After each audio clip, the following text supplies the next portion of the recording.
a recap, which luckily is not a whole lot of like crazy details. I feel like are super important on this one. You guys, last session, woke up and found that Sage had left you some items to help you on your journey, and intended to give you his ship that he had been building throughout the years, and you all convinced him to come with you on your journey. You faced a awful storm, and through the help of Hakara's odd, weird, detailed dreams, managed to find a nearby island without real uh, any real input to go on as far as navigation, because the stars are all different, and the seas are all different, and the Feywild itself changes on a day-to-day basis sometimes. But Hakara had some helpful dreams that guided you all to the island of Darrow.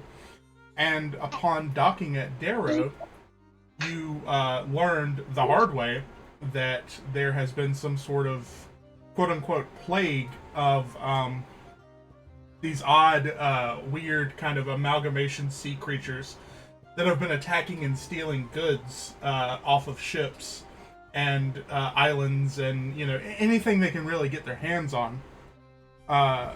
And the crew of a ship that you so bravely defended, called the Geranium, invited you out for a drink, where you found out some of this information. And where last we left off, you were told that if you want information, if you want help, you probably need to go speak to the kind of impromptu village elder, Wilmer. And we can pick up here in this tavern as we have lunch. And I don't know if you all got to do it last time, but you can take this opportunity to take a short rest. And what that means is you can spend up to 2 hit dice, since you guys are level 2. If you have short rest spell slots, they'll recycle. You can hit the button for short rest, is what I'm saying.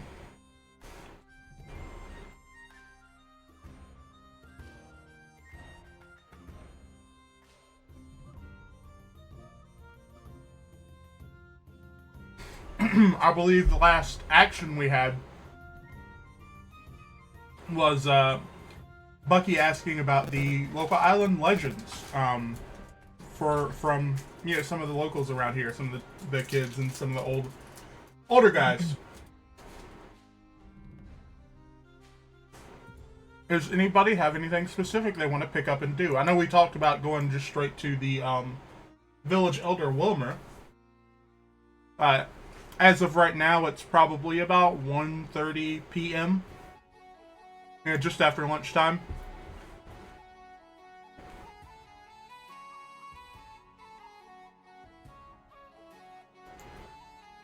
We have the shops and such in Darrow that you can visit as well. I would like to try to stealthily get away from the group. Sorry? I would like to stealthily sneak away from the group for a minute. Cool. How were you going about doing this? It's a good question. I really hadn't thought about that part.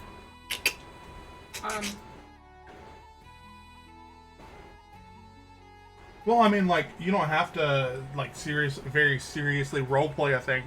You can, you can just straight up make a stealth check if you want. Yeah, I think I would just do a stealth check and try to get away. Cool, go ahead and roll stealth for me, and, I'm going to have, everyone... I think I'll just use passives unless somebody is specifically, like, on a lookout for, people to be, leaving the party. That is a 19. Holy shit. I feel like if we were specifically doing something, I would roll a perception check, but we're just kind of vibing. Bucky's not paying attention. Yeah. People even. Okay, so that doesn't beat anybody's passive. So Hikara, you managed to slip away in the heat of the moment. What are you doing? I want to go check out the lighthouse. So you're gonna go to the lighthouse. Yep. Um. I want to figure out why I'm feeling the pull that I am. Okay. So this lighthouse. Let's go ahead and transfer us to the overworld map. And I know we're really zoomed out on this one. I'm sorry. Let me work with you on this. I'm gonna take this measure tool and see about how far away we are.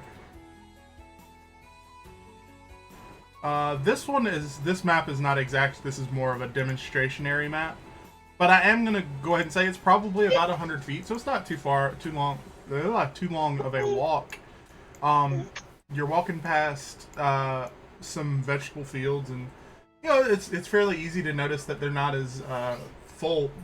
Excuse me, as you think they should be this time of year.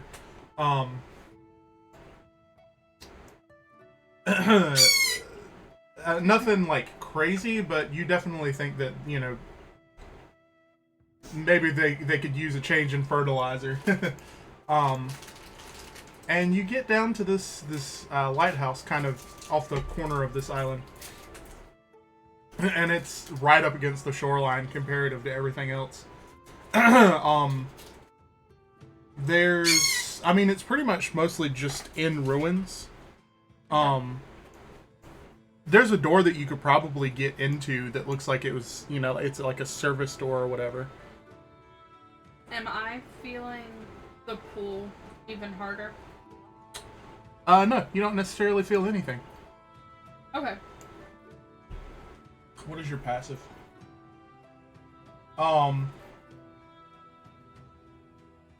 You do hear some rumbling and shuffling and stuff coming from inside. Okay.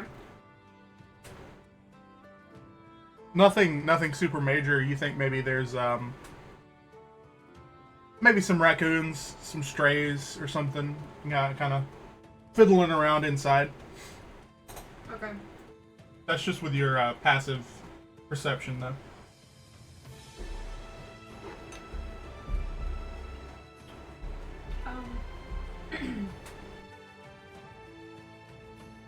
How would you like to proceed?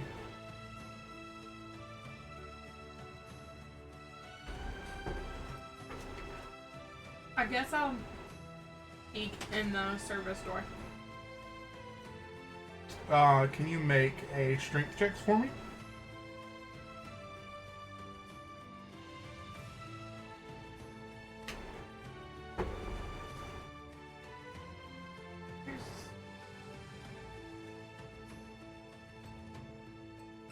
By the way, I don't mean to... 18.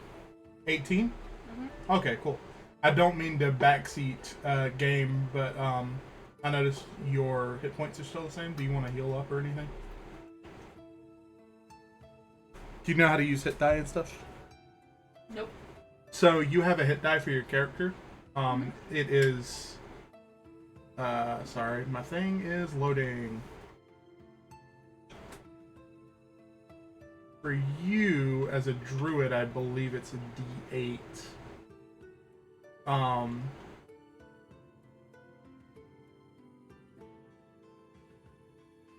And basically, per short rest, you can use a number of hit die equal to your level. You roll those, and then you heal that number plus your Constitution modifier.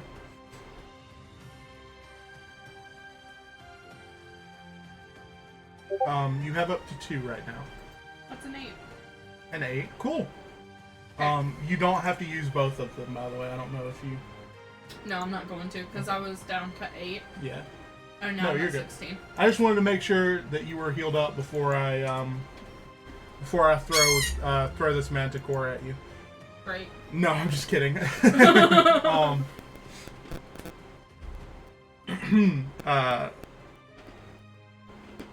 So it takes sorry, go ahead, Bucky. Oh, no, I was gonna make a joke. I was gonna say we're gonna head back to the ship, and a kraken's gonna use our friggin' ship as like a toothpick. uh, so Hakara, you're at this lighthouse and you find yourself. Oh, thank you for moving. I didn't move you. You're at this lighthouse and you find yourself inside of it now. You push. You hear a scraping and it takes some effort, but you manage to pull it off. As you push inside this lighthouse and I mean, you see a lighthouse. You see the crumbling remains of a lighthouse. Okay. Through the roof, you can see where there's holes. You can see some leaking water where rainwater has accumulated and little pockets that have been created from the tower collapsing in on itself. And sorry, Dipper is like bouncing behind you, and every now and again I just see his head come up above yours. He's been bouncing. I think he can see his reflection. Yeah. He's staring dead into your makeup mirror. Sorry, aside from the bird distractions.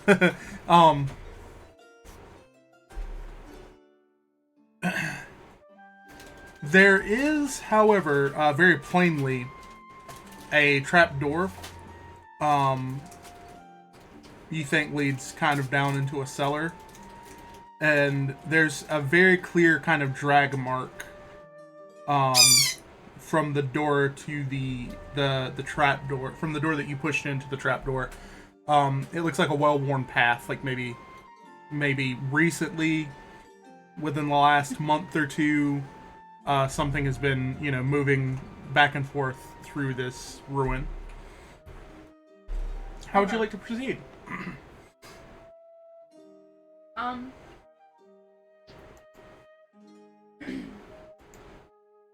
I think I will.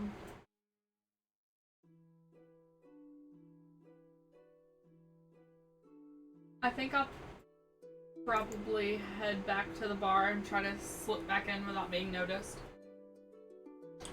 Stealth check.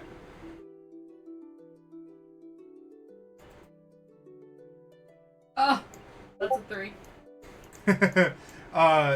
You guys are hanging out, having your meal, and right at about the time you realize that, hey, it's been a second since Hakara went up to go to the bath. I wonder where, as the door kind of is rocked as she trips and stumbles her way inside, having misjudged the steps up into the building and tripped on the last one, coming back into the building. Well, where have you been? Oh,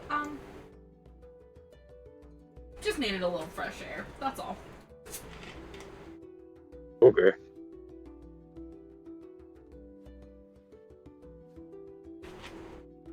Make a deception check. Okay.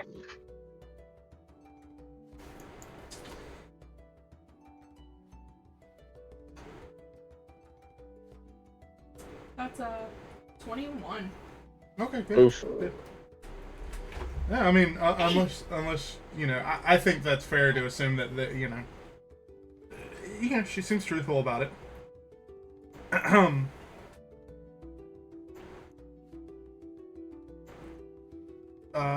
So is there any specific action that you guys want to take right now?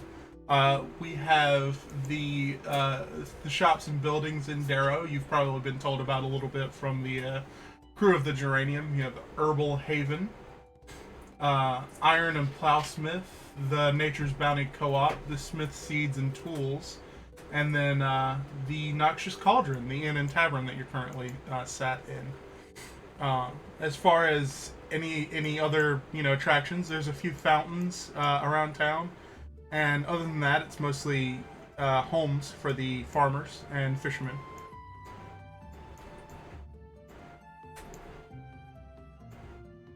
Does anybody need a refresher of current overall goals and such?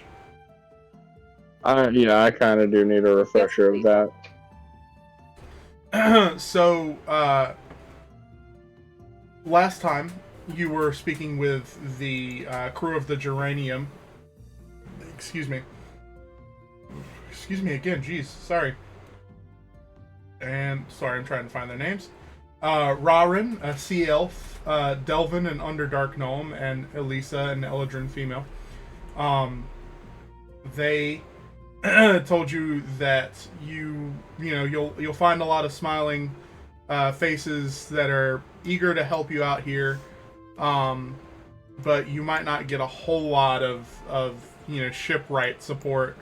But they'll probably do what they can if you just go talk to Wilmer, the kind of village elder, acting village elder,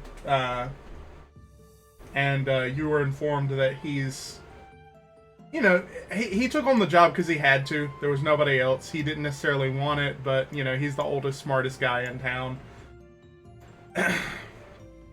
And you were told that if you speak to him, he'll probably be able to help you out with something,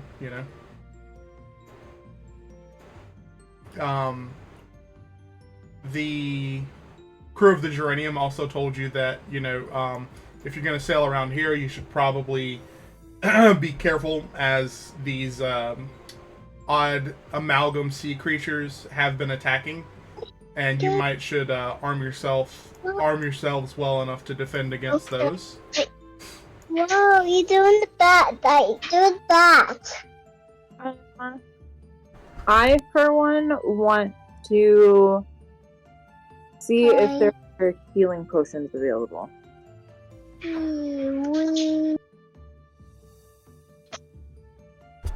There should be.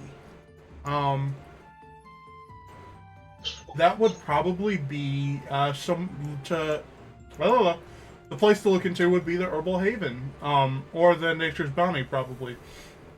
Nature's Bounty is more for veggies and stuff, but it's kind of an open trade. It's a co-op thing. Okay. Let's do the first one that you mentioned. Cool. I will just move your character, if you don't mind, over to where that would be. Yeah. So there is this, I'm gonna put you on top of a building, because Sure. this little area in here where, you leave the Noxious Cauldron and travel up and, to the left into this little kind of, I guess, square of buildings.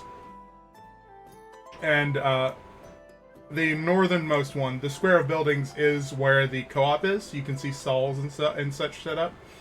But there is a big sign hanging from this building that I have you on top of that has the Herbal Haven and written on it. And it's got a like the what's the words I'm looking for here? The mortar and pestle. It's got the silhouette mortar and pestle on it. Okay. On the sign. And as you walk in, there's a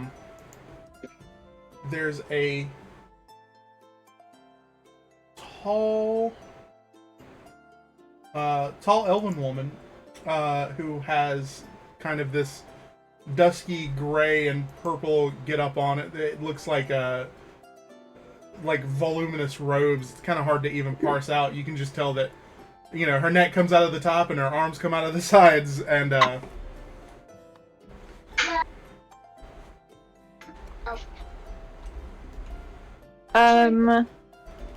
And she is going to town mixing something with her back turned towards you. Okay. I want to get her attention. Is she close enough to, tap on the shoulder? Yeah, this place is kind of cluttered, very much with all kinds of reagents and such, and it's, you have maybe 5 feet of movement before you're, at the counter. Okay.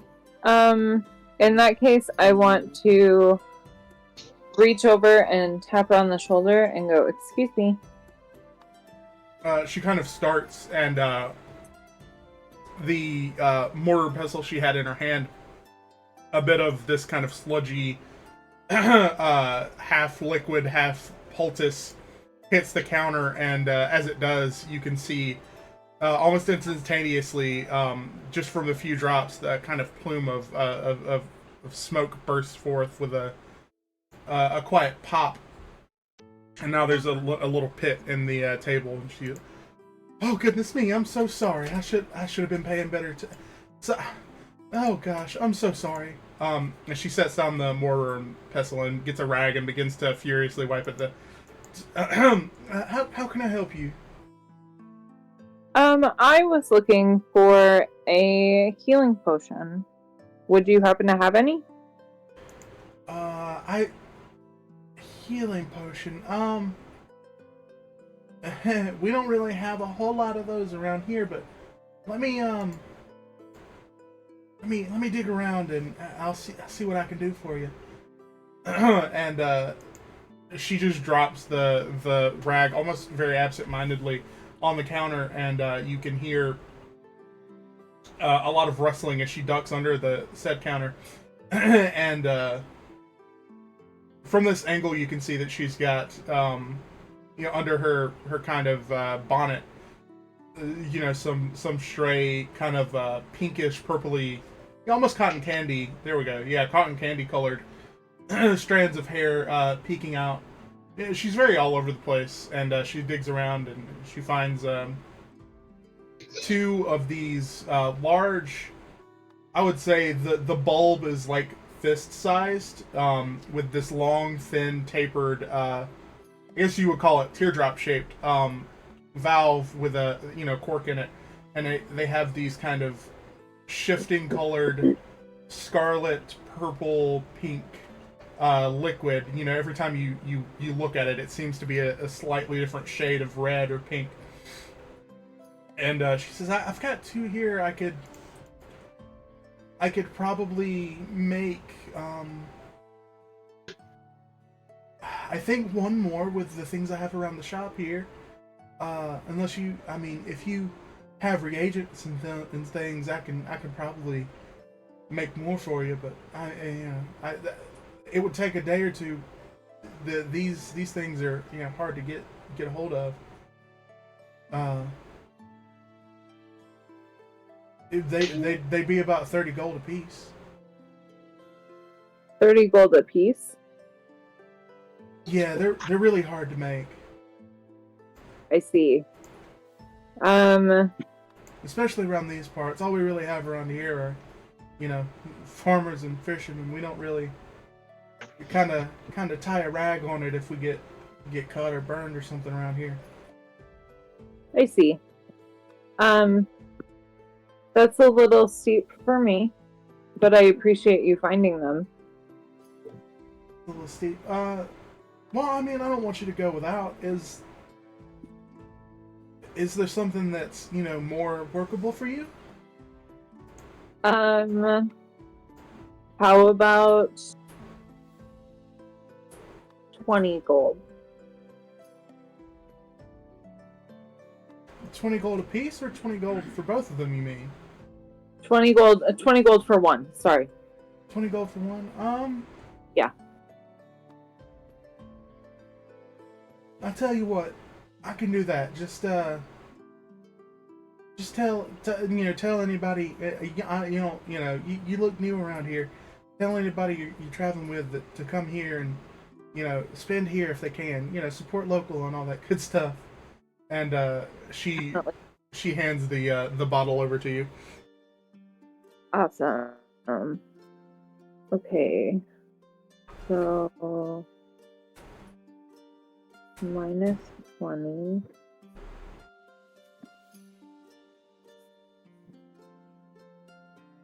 Okay. And then what would I look under to add it to my inventory? That would be... Sorry, I don't have D&D Beyond open on this thing. To have a general idea, but I don't want to tell you and get you screwed up if I'm wrong. Oh, I see a potion of healing. Yeah, there you go. Okay.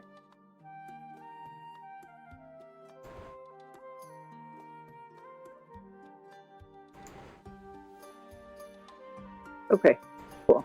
I just added it. Awesome. Is there anything else I can help you with?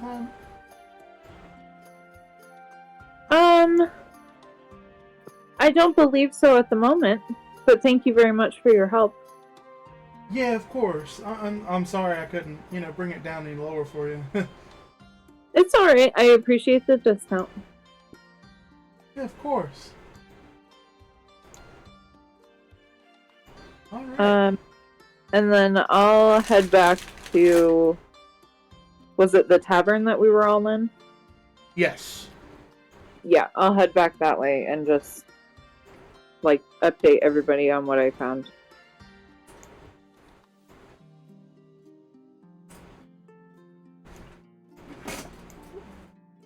Cool.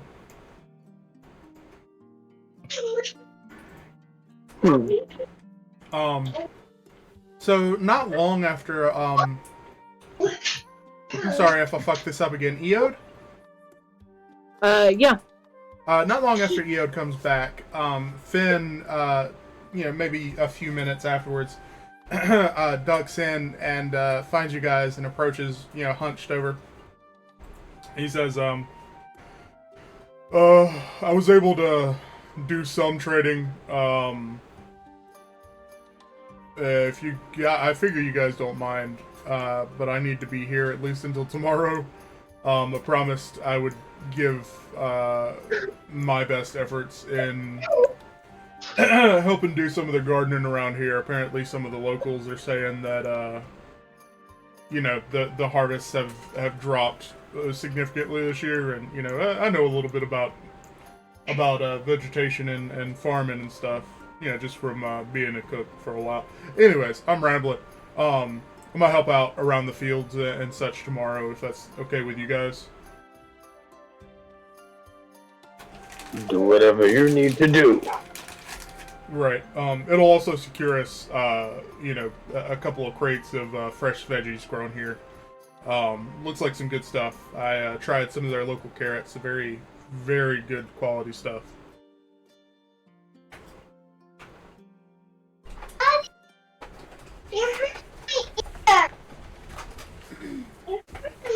Right now. I would like to go,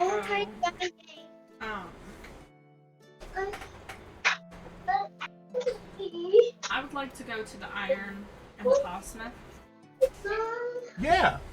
and just see if I can get... Follow. Okay. I was gonna say, because I just want to see if I can get a little bit more arrows made, just to have as backup. Yeah, absolutely. Bucky's gonna tag along too. Cool.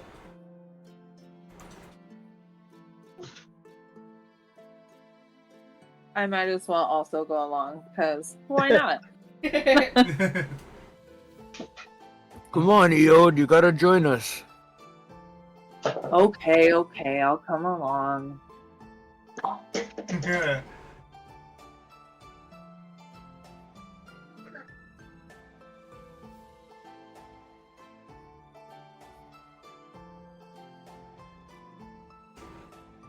So there, this shop is actually outside, and, you can, let me move you guys to it. It is kind of, nearby one of these fountains, actually, and it's just around the corner from where you guys are. There's a building, and outside near this fountain is the blacksmith who is going to town at his forge. Kind of right here where this southern tip of this fountain is. Excuse me, using the fountain to quench his... Oh my gosh, I'm sorry, I'm just, like burping really bad tonight. I don't know what's going on. Thanks, Dipper.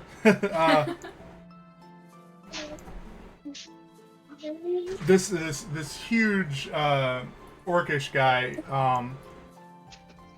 He's just wearing his full leather regalia, blacksmith's regalia, dark goggles on, and inside the shop you see there's a few people milling about. Not a whole lot of action though.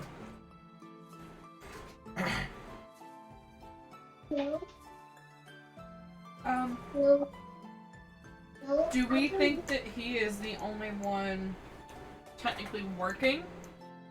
Oh no, there's people walking around the shop. It's reasonable to assume that there's like he's doing the actual iron work, and there's somebody inside at the cash register, so to speak. Okay. So I'd like to go in and try to find them. Cool. So you go inside, and there is this sea elf guy, very tall, thin. He has tattoos, very thin lined tattoos under his eyes, going around to meet on the backside of his head, which is shaved, and he has a small goatee. He looks to be a little bit older, kind of salt and pepper hair color. And he looks up as you walk in, the door jingling with the little bell and such. So, don't get many new faces around here. How are you? Anything I can help you with? Hi, I was just wanting to look into, some arrows for a short bow. Arrows for a short bow. Oh, well, I mean, we can do that for you. Sorry, crossbow. My bad. Crossbow bolts. Oh, that's a different story. I mean, yeah, so, I mean, honestly, same price. We can get you a case of crossbow bolts. Holds about 20, I believe. You can go speak to Delrin outside if you'd like about it. He forges all the heads. But we have some pre-builts in here. Cost you 1 gold. 1 gold a piece? Per 20. For 20. Okay. Yeah.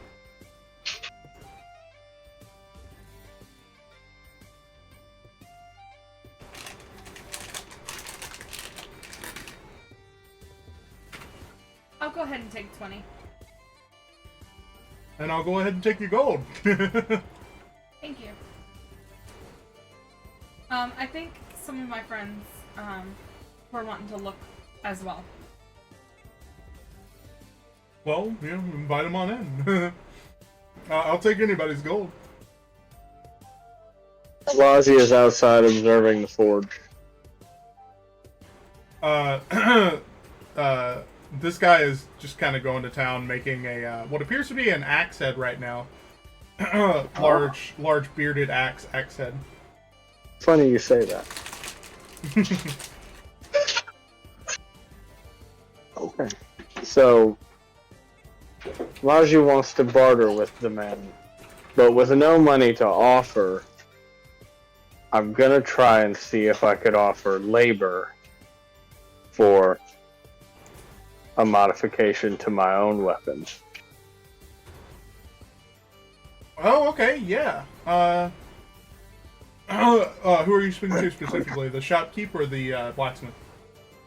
Blacksmith. Awesome. So you approach and you notice he kind of glances up, not even a full look up, and gives you a slight nod and continues to do his work. Does he have a table near him that maybe something isn't burning hot on? Yeah, yes, it looks like there's some ore blanks nearby on a small craftsman table, like a pop-up craftsman table. So Laji takes the axe that he has and lays it on the table, and looks at the man and asks, "What sort of modifications would you be able to add to such a weapon to make it easier to use? Maybe to give it a better grip."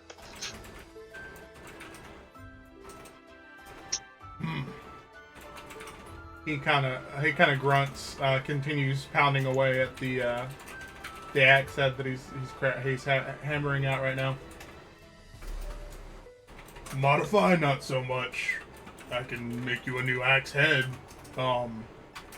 Easier to easier to make something from scratch than to modify something, especially like that. Do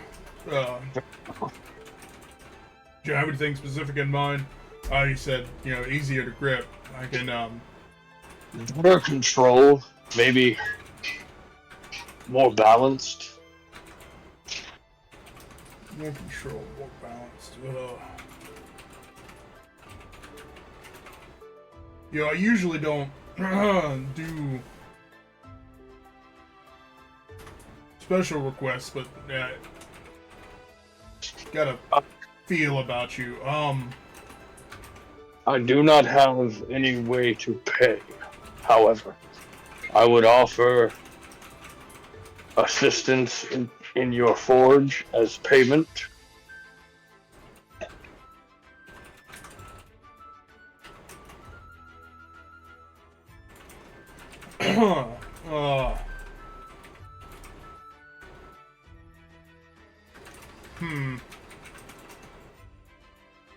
We can,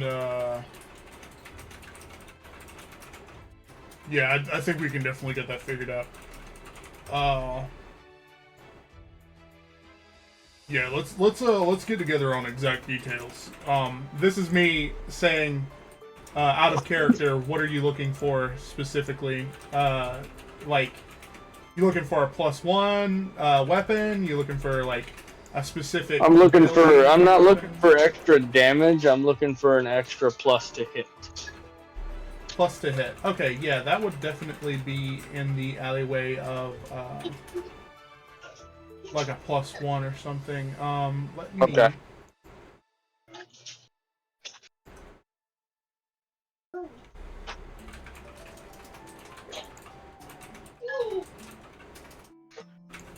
Are you battle axe or great axe? I think it's battle axe. Let me look real quick. Yeah, battle axe.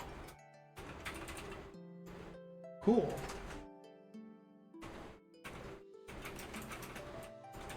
Cool, okay.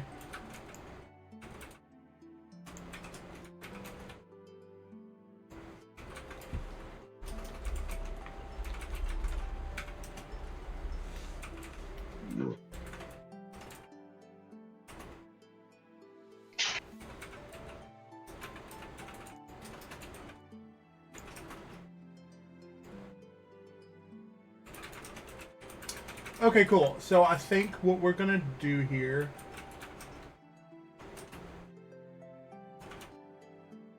is I'm going to give you a double proficiency axe, which is going to make your 2 hits. Why?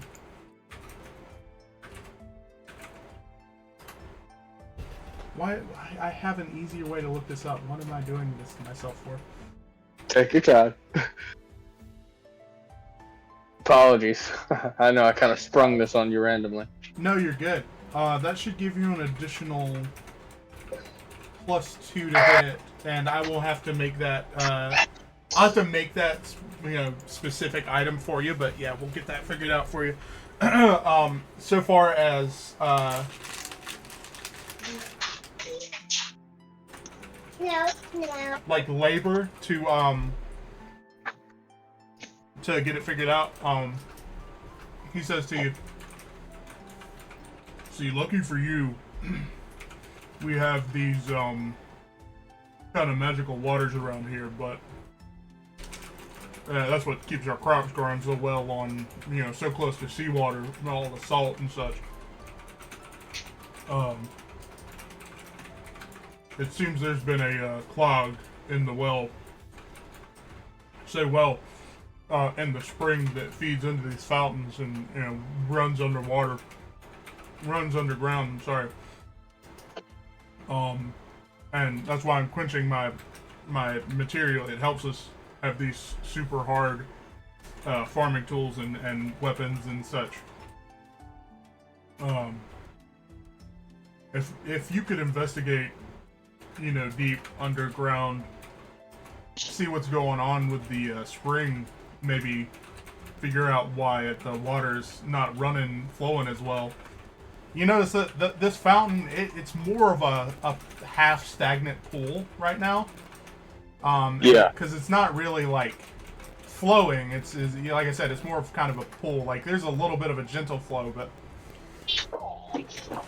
and that's been the deal with every fountain in town that you've seen. You kind of now realize, now that you're thinking about it. It's kind of an underflow, not as strong as one would assume it should be. Yes, 100%. And he continues to say, I think if we could figure out how to, how to get that dealt with, I could definitely help you out, because that's the whole town revolves around that. The few people that we do get through here buy our goods, our veggies and such, and we need that water to fertilize our soil to produce big crops. I mean, when the water's flowing good, it's he actually puts down his hammer and wipes his brow, pulling his goggles up. I mean, hell, we produce 5-6 times as much as we should be able to with our 4 or 5 fields around here. But it's been a less than normal sized crop recently, so. I see. So you would have me find this place and figure out exactly why your water isn't flowing correctly. Yeah, I mean, yeah, if you can do that. If you're not willing to do that, I can still work with you, but, I mean, I think that's the biggest thing. Consider it done. Right, and he holds his arm out to kind of shake hands with you. Roger shakes his hand. Awesome.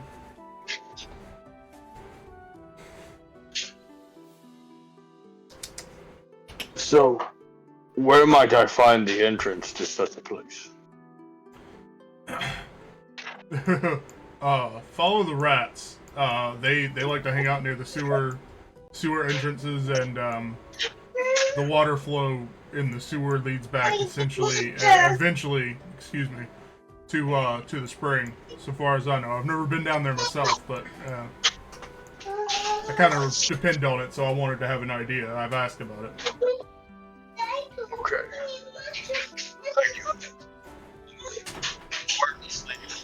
Elijah grabs his axe and leaves the group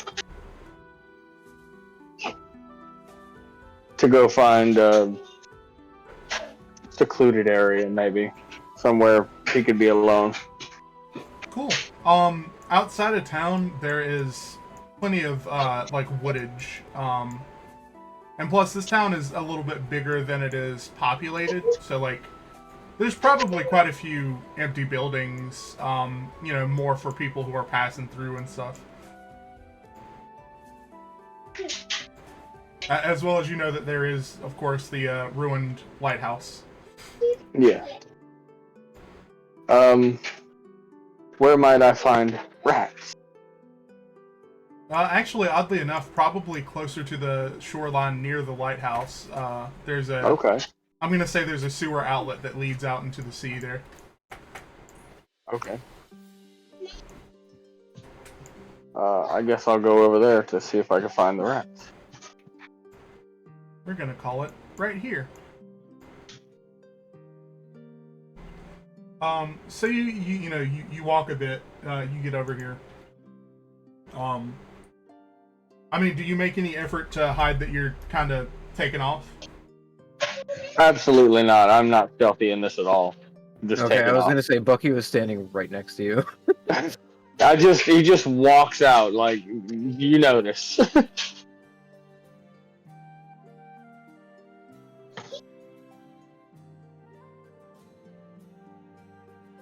Bucky's not gonna follow or anything. He's gonna stay there.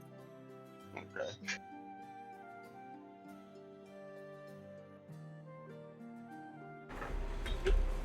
So you are able to track it. Well, I guess, does anybody else want to follow?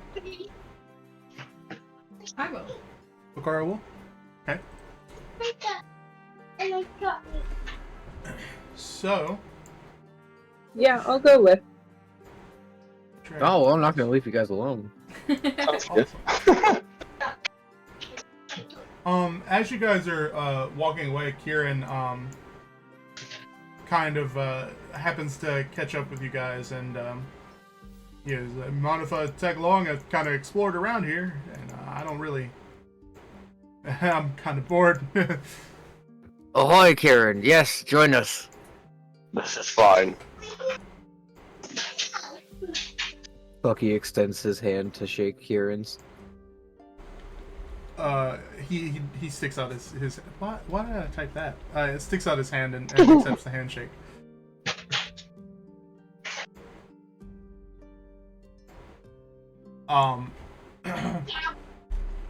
Oh, don't you do that to me.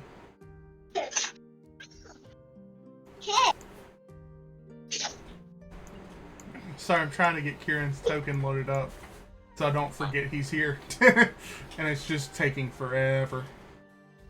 No worries. Whatever you gotta do. We are a patient lot.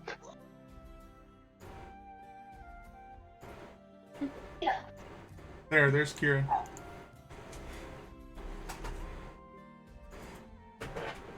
So, Kieran, we were just walking around looking for rats. So, look around, see if you see any signs of maybe any poop or any scratch marks or anything that might look like any clues. If you are able to, grab one. That as well. Yeah, I mean, I'll do what I can, but I'm not I'm not super talented with a weapon or anything. I don't know how much good I'll do you guys. No worries. Just if you see one and gain the opportunity, grab it. We're just gonna use my storyteller token because Fair it's not fucking loading, and I'm tired of waiting on it. So you guys are headed out to this kind of area over here, and you do very much so hear like squealing and such. You think it's probably almost, almost an infestation as you track over towards this kind of sewer area, and you hear the water rushing, and are able to see along this little coastal area part.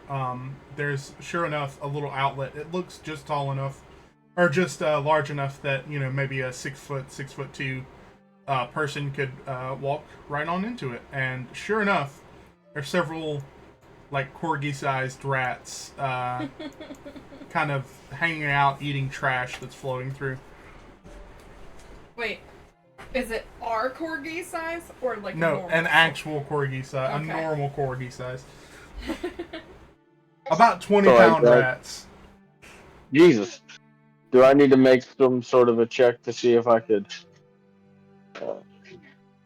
capture one real quick? If you want to like capture one, I say make Well, a survival.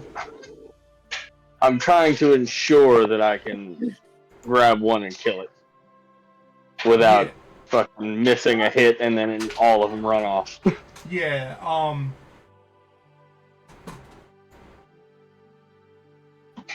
yeah, I honestly think the best way to do that would be like a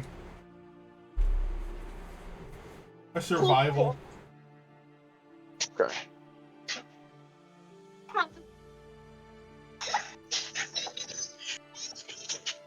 Oof. Crit fail. 1. Oof. Can I try? Well, with a crit fail, Logi is kind of drops down to one hand and both his feet, and is kind of doing this stealthy approach. Has the like hook of his axe, and tries to kind of quickly, kind of loop around one's neck and pull it. And as he's leaning over the edge, one hand in the mud, the kind of shoreline just gives, and Logi is kind of on his face, half his head in the water, and or his head half in the water, and these rats fucking scatter. Fuck. I thought he was about to get rabies. I'd rather them scatter. That's fine. I thought I was going in the water. They are. Well, I mean, your head's in the water. I mean, I thought I was like going. Kerploosh, yeah. See, what I'm imagining is this kind of like gentle slope, and cut into the slope is like a large sewer pipe almost.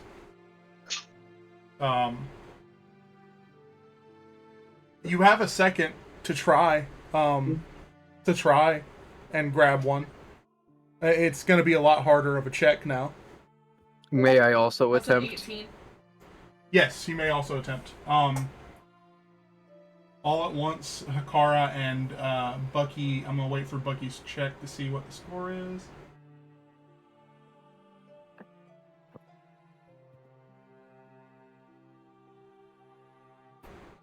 Yeah, sorry, I'm just gonna have to. I was gonna use the dice that you had gotten me recently. That's a 21. Awesome. So, Hakara, you dive at a rat. You grab its tail, but you don't get a fully good grip on it. And seeing the advantage that he has, Bucky kind of ducks down and gets it almost in a headlock. Okay. And you are now struck with a giant rat that is struggling very hard against you. What are you doing to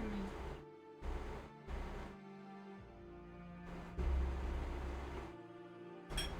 What do you do with your rat captive? Has it right now, Hakara? Or Bucky? Bucky. Bucky has it. Give it to me.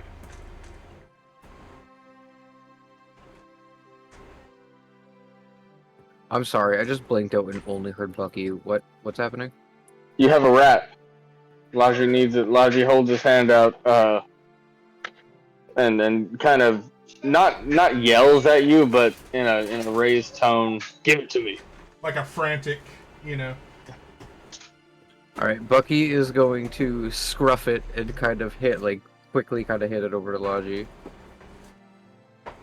Laji, you have a squirming rat. Cool.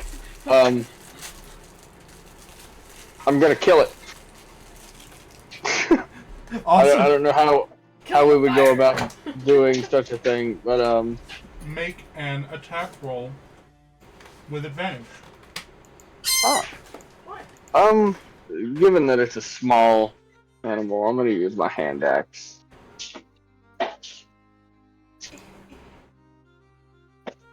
With advantage, that is terrible. Would you rather me hold it That was for much you? better. So the first roll was a 1. And the second roll was a 13 plus 6, so 19. That hits. Ooh, roll that damage? Or is it just 1? Whoa, what is a rat's HP? It's more than 1. Ah. You gotta be fucking... Okay. What is up with these 1s today? 1 plus 4, 5. That is enough. You are Okay. you are able to. I'm going to assume kind of neatly, cleanly make a kill on this small That's the dog-sized rat. Yeah, so you make the kill. Cool. So, now... Laji's going to request to be alone for a moment. As you wish. And Bucky's gonna go. You can remain, like, within eyesight. I just need some distance.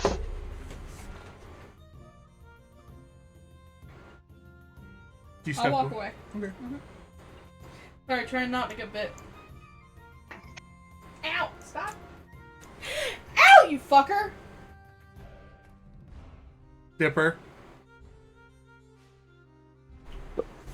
Do I need to make a check to find north? Or would I just...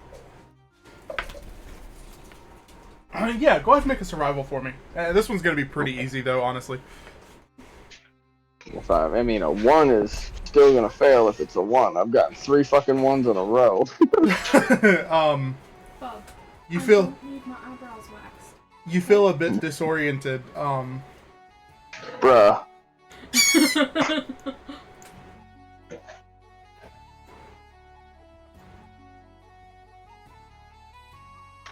What the fuck is up with these dice today?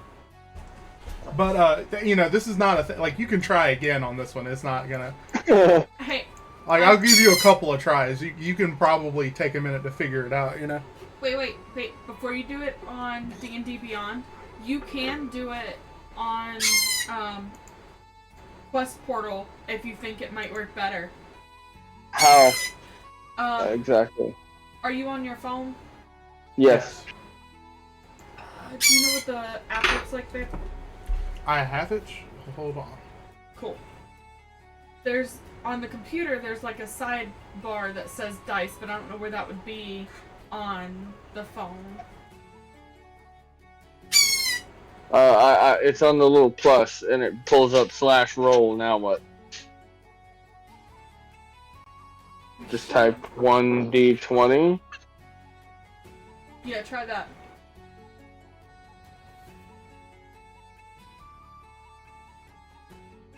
Nothing.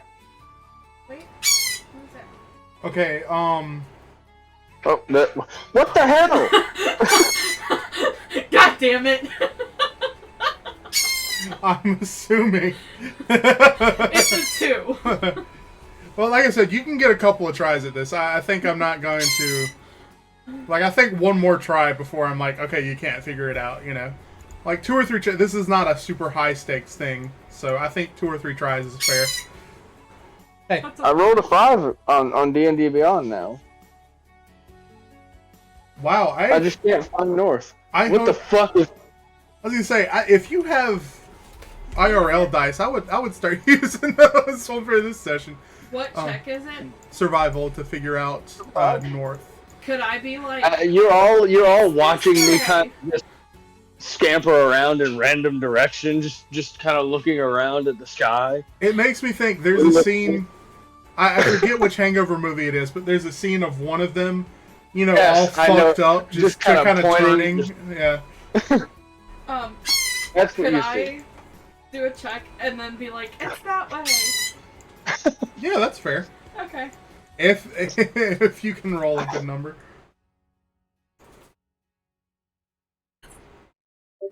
That's a 22. Yeah, Fucking fuck. Instinctually. So I yell to Laji and be like, it's that way! Ah, thank you. Oh. So, finally, after a shit show of rolls, Lazi takes the hand axe that he used to kill the rat and his maul and lies them on the ground in front of him in kind of an arrow formation pointing north. And lays the dead rat in front of these things and kneels down on one knee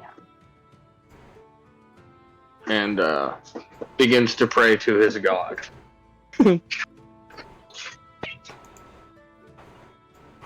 Hold on, baby. I have a question I need to ask you privately. Okay. Okay, sorry. So many apps open on my phone right now. Let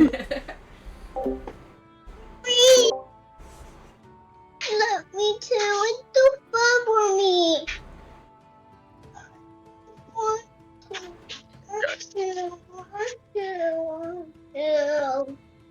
Cool. Okay. Proceed. Can I? So he kneels down on one knee and begins to kind of not under his breath, but loudly state, asking, God of conquest Gromsh, I ask thee for guidance to where I must go. Can you make just a general charisma check for me? Yeah, just roll a d20 and then add your charisma mod. I'm gonna go against my better judgment and use D&D Beyond for this. Just a question: do I need to state I want to use inspiration before the roll, or By rules, yes, but I don't give a shit. the intention here is if I fail, I want that second roll. Yeah, no, you're perfectly fine to do that. Yeah. Okay, so finally, 20. Awesome. So I am going to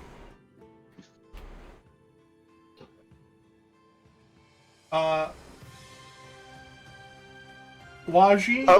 Oh, that's an interesting position. Yeah, I didn't realize the thumbnail would do it that way. Laji, Bucky, from the distance you see this figure kind of slowly materialize itself in front of the kneeling Laju. And this guy, flaming pike and axe on his back, stands before you, and he takes a tentative step forward, and he says, "Well, what do you call upon me, boy?"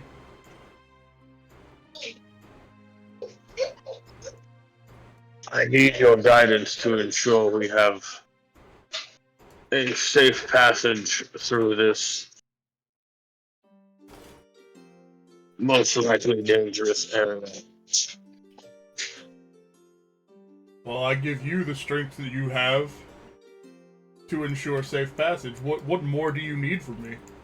And he begins to pick his teeth with one of his nails. Would you have the insight to tell me if there are any dangerous entities where I may proceed?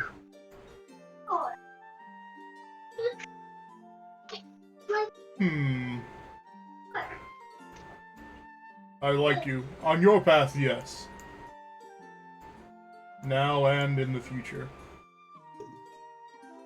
And with that answer, he kind of turns and takes a step forward at the same time, this time taking a step away from you, and shifts into kind of this ethereal state and calls back over his shoulder. "You're a good lad.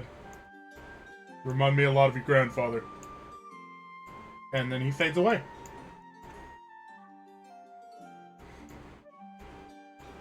So, he picks up the hand axe, cleans off the blade, throws the rat in the water, picks up the maul, and walks back to the group. And assumes that we may now proceed into these sewers, I assume. Yes. So just to be clear, anybody who, specifically Bucky, you witnessed this guy appear and speak with Laji. Everyone else didn't. Okay. Yeah.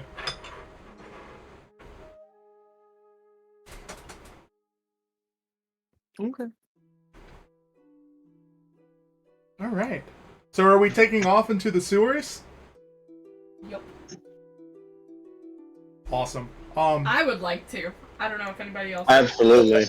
So with that, I think what happens here is that on your next, the next encounter that you have for one, take advantage on initiative for the next encounter, Laji. Me too. Now? Can you say it All right. So now? Ow.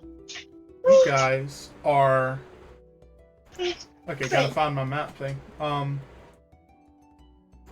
Well and deep within, traveling in the I tried sewer that. tunnels, and it's pretty straightforward. It's a sewer tunnel for a long ways. You're walking for like an hour, to the point that you're like, man, I didn't realize that this island was this big. And you can kind of hear in the distance something you think maybe muttering to itself is the vibe that you get from what you're hearing. As you travel down these sewers, and the further you go, the more it goes from transforms from a kind of tunnel into like a man-made carved out stone tunnel into kind of a more cavernous open stretching kind of environment. And as you notice this, you hear this muttering in in the distance. What sort of distance? You can't 100% tell, but you can definitely tell that something is kind of it has this pissy vibe to it, if that makes any sense. So it's upset. Yes. Interesting. I would like to walk. Everyone who might want to has a second to react, but you can see that Laji has the intention of making our presence known. As he reaches for his battle axe and is going to attempt to shout in this thing's direction to see what it is. But if you would like to stop Laji from doing so, do so now. Bucky notices that you're getting ready to do something, and he kind of gets his legs in like a battle stance. Like he's ready.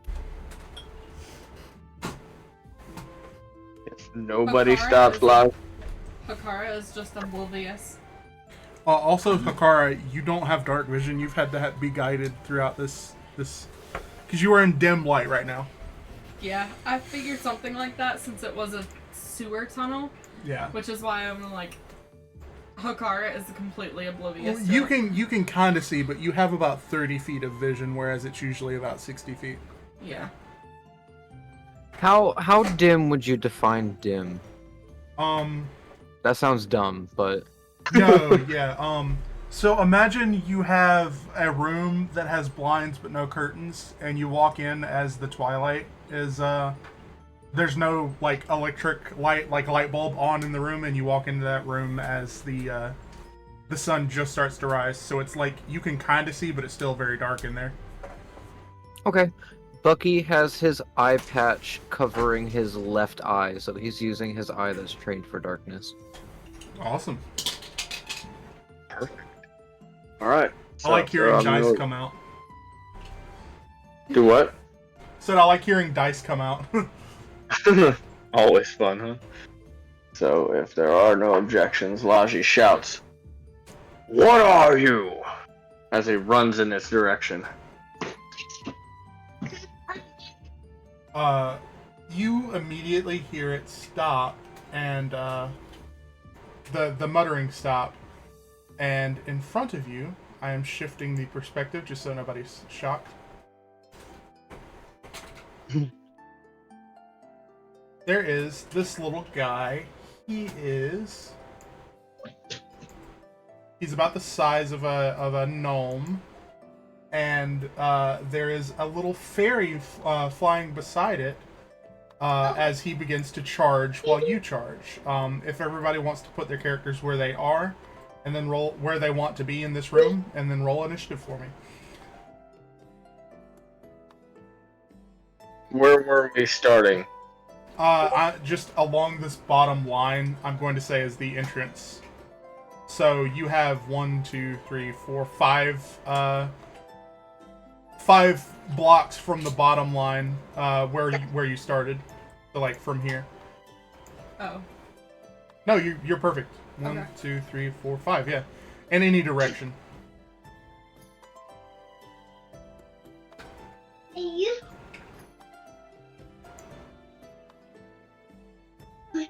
Go for you. Is that about as far as I can go? Yes. Okay. Now I need to roll initiative. I got And I get advantage on the initiative. Correct. Did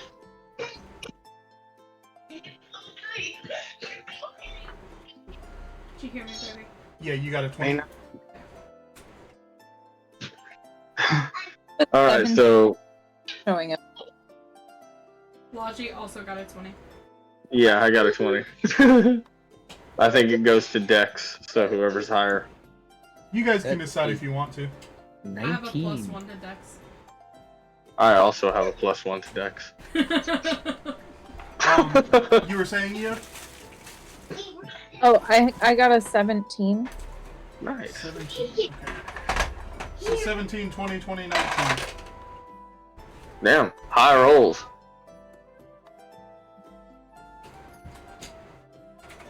What did Um, everyone else get? Both me and Hagara got 20s. Okay. Eode got a 17. Okay, I got 19. Sweet. Logi, call heads or tails? Yes. I am going. Go ahead. You said tails? Yes. It's heads. Alright. By all means. So, Hakara, you go first? Yep. Hakara. Laji.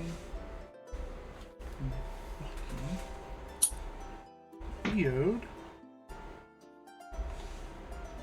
I wish there was a way to front load initiative rolls.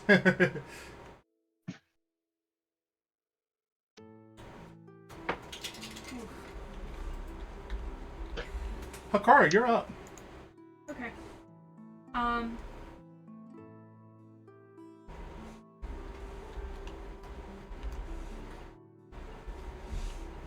So each block is 5 feet, right? Yes. Okay. Dragon. So he's definitely within range. I'm gonna go ice knife. Sorry, hold on. This guy, let me check its... Because basically everybody got to sprint at each other, and I need to check this guy's movement speed. Okay, yeah, it is what I thought it was. So he started here. Yeah, it's gonna go there. Cool. You're gonna go ice knife. Yeah. Roll that to hit for me.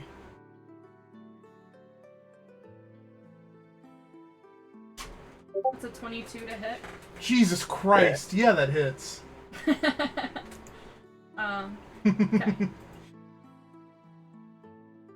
That is 4 damage. 4 damage doesn't feel good.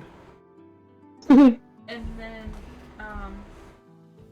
And then... yeah. let me do And that. then- Sure. Yeah. So, for my bonus action, I'm going to, cast Shillelagh on my, Oh. quarterstaff. Nice. Good job. That way I have it for next turn. Eo, did you want to move your character at all, or are you good staying there at the start? I was trying to move up towards Bucky. Cool. So, like, is that good? Yeah. Perfect. Sorry. No, I just... Oh no. I noticed, and I wanted to make sure that, like, apps weren't being stupid and stuff, you know? Laji, you are up. Alright.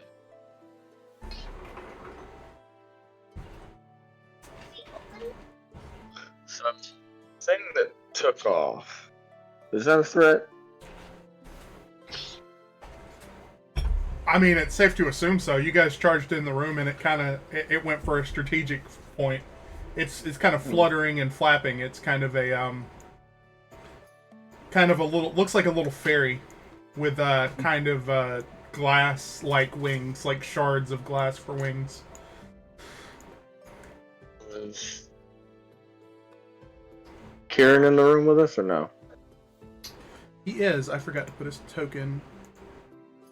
He did not charge into the room though. He is kind of back, like, oh shit. Okay. I guess I'm gonna go after this dipshit. And then I'm going to I'm gonna read my stuff.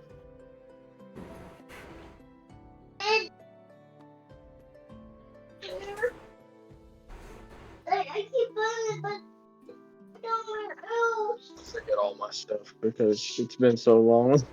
Yeah, sorry about that, guys. It's okay.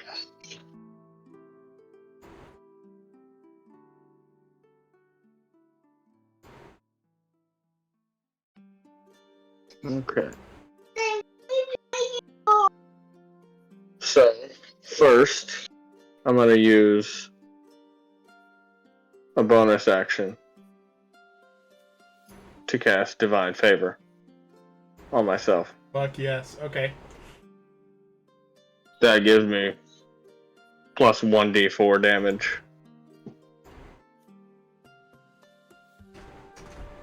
I love it. And then, oops. I'm going to draw my battle axe and make an attack at the dude that looks like he has a sword, I think. Yes. He is about gnome sized and he has this kind of probably dagger sized for you, but like yeah, he's got a sword. Okay.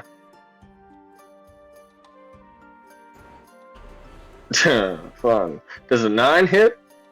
9 does not hit, unfortunately. Sweet. So I swing right over his head.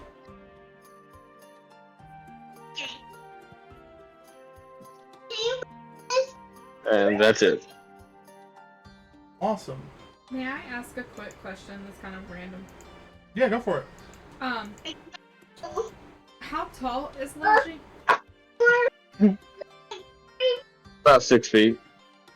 Okay. And that dude was like crazy towering over Logi, right? No, Logi is towering over him. He's like this big. No, the god. No, The god. the god. Oh yeah, the guy. He was like huge. 12 feet easy. Okay. I'm just Yeah. wondering. Sorry, continue. No, you're good. But I Hikaru didn't wouldn't have seen realize it. how big Logi was until you said, like, something about his height a minute ago, and I was like, wait a minute. Yeah. Dipper agrees. Yeah. Bucky, you are up.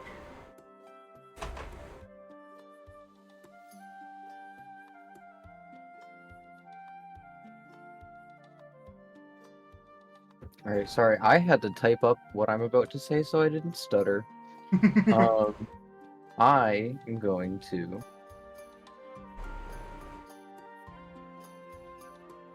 run on over to Kieran.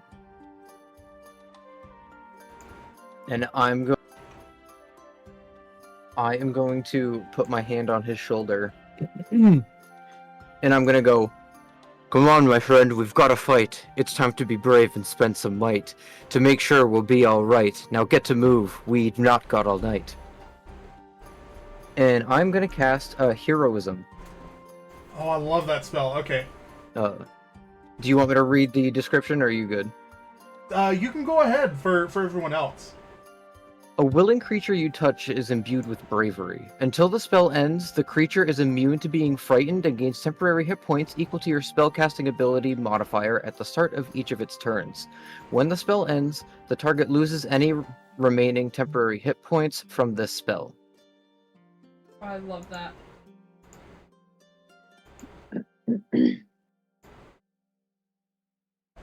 Awesome. So you can kind of see his chest puffs up a little bit, and he seems a lot less horrified at what the shit that just went the fuck down. Like that shit just went wild in an instant.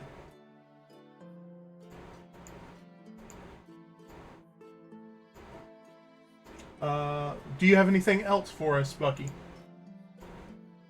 No, I'm all set, man. I just used all my brain power on that. I'm sorry. No, you're good. You are good. That brings it to Eod's turn. All right. I want to move to the left of this person, this guy. So, over here? Yes. Perfect. Yep. And then I want to attack with take. Awesome. I forgot what they do. Go to your channel.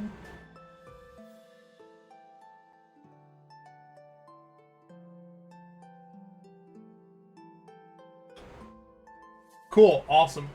Go ahead and roll an attack for me. Does a 7 hit? A 7 does not hit, unfortunately. Okay, that's fine. And then I want to use a bonus action to attack with, so before I do this, doesn't give if I hit gives them, like temporary HP or something? Yes. Give, when you hit a target and expend a charge, you and all of the creatures within 5 feet of that target gain 2d6 temporary hit points for 1 minute. 2d6 temporary hit points. So, like, our hit points would go down for a minute. No, you would have temporary hit points go on top of your regular hit points, and you get them for 1 minute, and then once that minute passes, you know, those temporary hit points are gone. But when you have temporary hit points, they go away before your actual health. So let's say you get 2d6, just for the sake of math, let's say you roll max and you get 12 temporary hit points. If something hits you for 13, you take 1 damage to your overall health. Because Okay. you took the 12 and then 1 carry over to your normal health. Okay, I'm with you now. Okay, in that case, I want to follow up with my bonus action and use give. Awesome. Does a 16 hit? 16 does hit. Sick. And that's 8 damage. Oh, beautiful. And then do you want to roll the d6s or do you want me to? To roll the d6s. Yeah, you get 2d6 temporary hit points, unless you don't want to expend the charge. You don't have to expend a charge. I just assumed you were. Yeah, I will. Can you roll them? Yes, I definitely can. So, Laji, you will get 6 temporary hit points. Wait.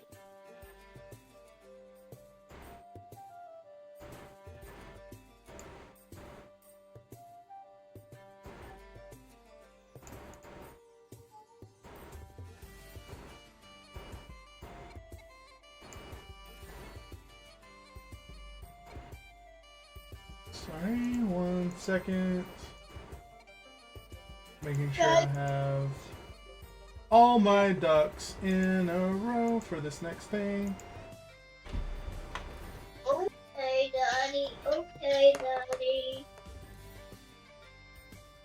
I think he got my Okay, so Are you? Yod, and then we'll enter. Away. Kieran, actually, It's totally great. I think he has that distance, but let me double check. Yeah, he has that distance. Okay. Is, with his newfound courage, going to run up to this little pixie thing, and he kind of slashes at it. And what is the AC I'm looking at here? Cool. Get Plus 4. That hits. it. That misses. So he swings wide on his first one, and then smacks the absolute shit out of this thing, dealing 2d6 damage. Damn. Or no, I'm sorry, that was 1d4 and a d6, I believe. Yes, a d4 and a d6.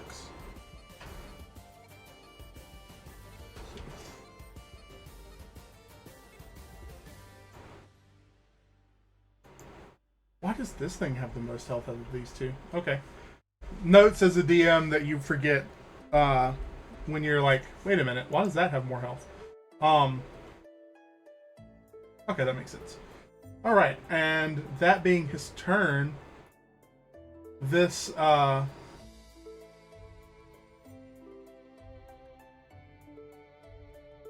this little gnomish guy with his kind of dagger is going to swing at Eode. What is his hit? +5. Okay. Does a 13 hit, Eode? No. Okay. Does he? And he only gets the one attack. Okay. So next up is this little pixie fucking thing.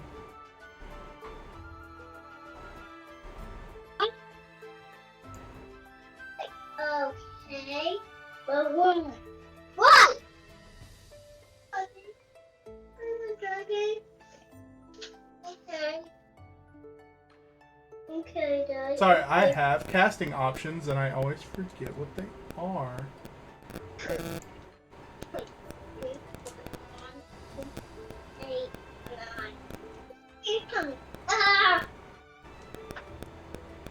Laji, will you make a Constitution saving throw for me?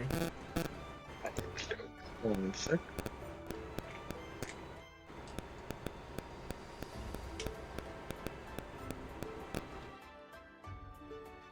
That was a 12 save. A 12 does save. Sorry, go ahead. I said perfect. For a brief moment, you feel this kind of cloudy darkness begin to fold in on your eyesight, but then it passes as you kind of shake it loose. Bakara, you are up. Okay. Sorry, I'm a little rusty. I'm getting back into it after a few weeks off. No, you're good. Same.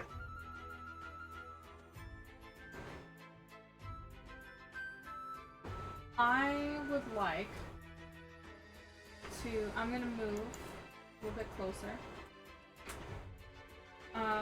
Because I want to use my quarterstaff. Gonna try and smack this guy with the blade. That's a dirty 20. That That hits. was so close to being a 1. I thought it was gonna be awful. Okay. That hits most things, yeah. Awesome.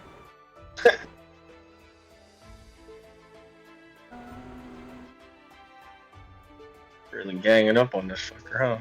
So do I'm slightly confused. Do I... Yeah, Shillelagh is weird. Let me go to your character sheet and then I can talk you through it from there because, yeah, Shillelagh is a weird thing. Okay. It's fun to say though. It is. I like it.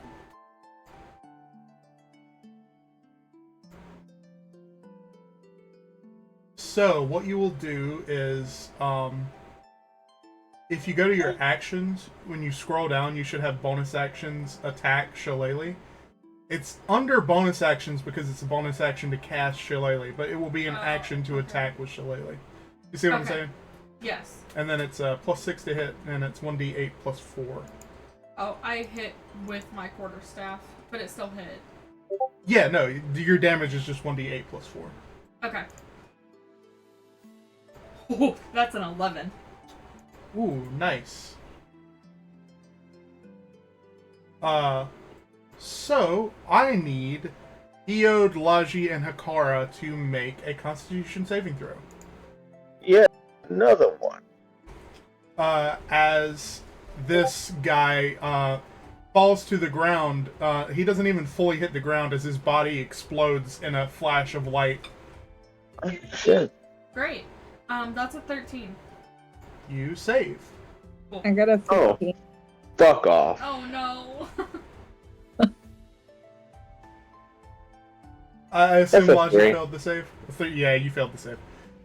You are blinded until the end of your next turn.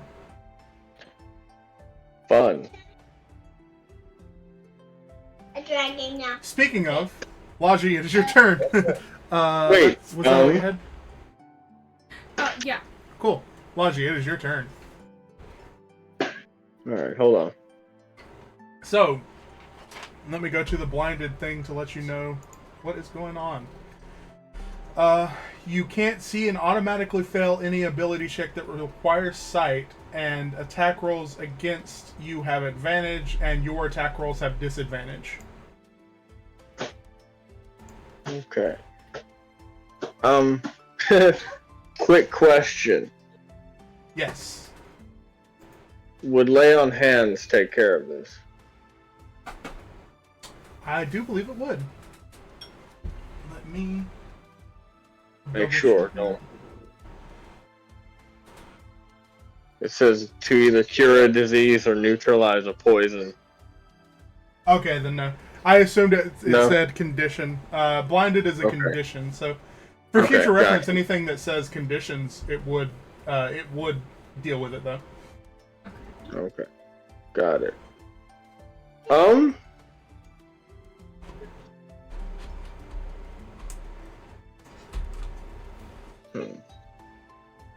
Well, then, since I cannot make an attack at any sort of advantage, I will instead 30 feet. Is everyone within 30 feet of me?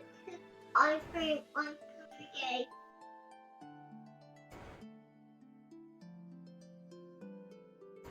Hey. Okay. Okay. Hey, what? I heard robots. Are you here? Is it okay? Okay, I'm good now. Okay, cool. Is everyone within 30 feet of me? I believe everyone is. Yes. Hold on. Let me. Definitely Hikara and Eode. Bucky and Kieran, yes. If you're Okay. using Bless. Bless, you have a choice of 3, I believe, unless you upcat. Well, you can't upcat 3? right now. Yeah. I will choose Eode, Kieran, and Hikara. Also, just to double check before you go through with it, it is a concentration, so you would have to drop Divine Favor. Fair enough. I can't hit anything right now. Yeah, well, I mean, that's fine. I just, I wanted to let you know. That's fine. Yeah. Cool. Let me manage that in my notes. So now everyone has a D4 added to your hit rolls or saving throw. Alright. I fucking love Buffy Paladins. Bucky, you are up. Or here. Here. There or here. Everyone except Bucky has that. Bucky does not have that. Sorry. So Kieran, Hikara, and Eode. Yes, they have. Awesome.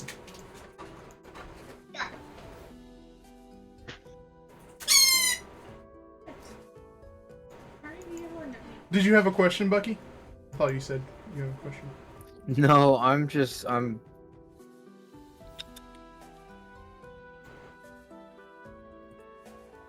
You know what? I'm gonna try to stab it. Yeah. Does a 23 hit? Yeah, 23 Bucky. hits. No. Alright, 1d8 plus 3. I gotta break up the d8. Can you write? Okay. Okay, Daddy. That is a 7. 7 damage. Nice. I just won't get the more deluxe. And It does not like that. Excuse me. As I stabbed it in my head, I heard Bon Jovi say "shot through the heart." Eode, you are up. All right. I want to first swing with take. Okay. Give. Sorry. No, you're good. I'm assuming you'd like to move over here because the little guy, the gnome guy, died. Oh, yes. Sorry, I forgot to check the map again. No, you're good. That's why I'm trying to stay on top of it because I know it's a little hard to manage on mobile. Yeah, no, I appreciate it. So yeah, I want to swing with take. Does a 24 hit? 24 hits. Yeah. All right.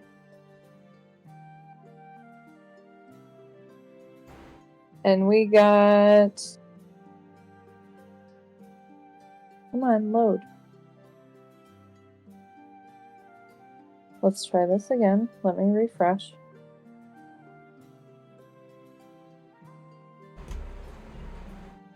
Okay, now it shows up for me. 4 damage. Awesome. So, Bucky, you will take 2 necrotic damage. Oh, I did give, not take. Oh, my bad. So that means 10 hit points. 9 temporary hit points, Bucky.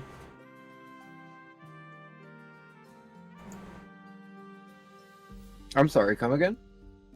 9 temporary hit points to you. Oh, thank you. Oh, no. And then for my bonus action, can I use take but not use the like magical properties part of it? Yes, 100%. That would just be 1d6 damage instead of the 2d6 necrotic. Okay.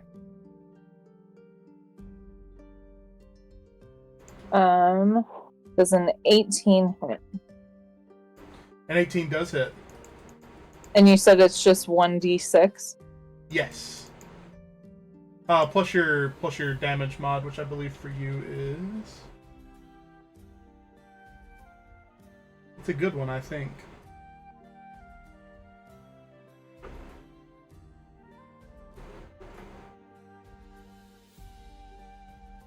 I believe that's a +3, so 1d6 plus 3, yes. Okay, so 6 damage. Awesome. You smack this little fairy thing real good. It's not happy. That's a 10 damage total. It looks really severely fucked up.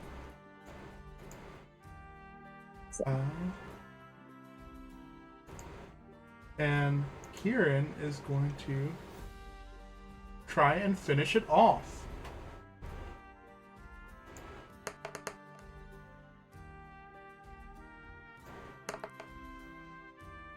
Kieran makes 2 swings and kind of he just unfortunately misses. Unable to really get a grasp on this little guy. And it is its turn. And it is a 15-foot cone.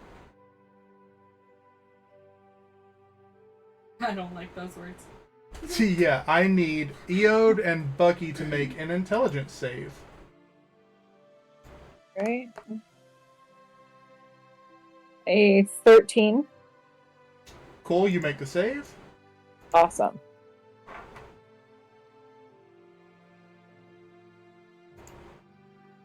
That is a 19. You also make the save, and I do... Good job, guys. I do believe heroism gives Kieran immunity to frightening.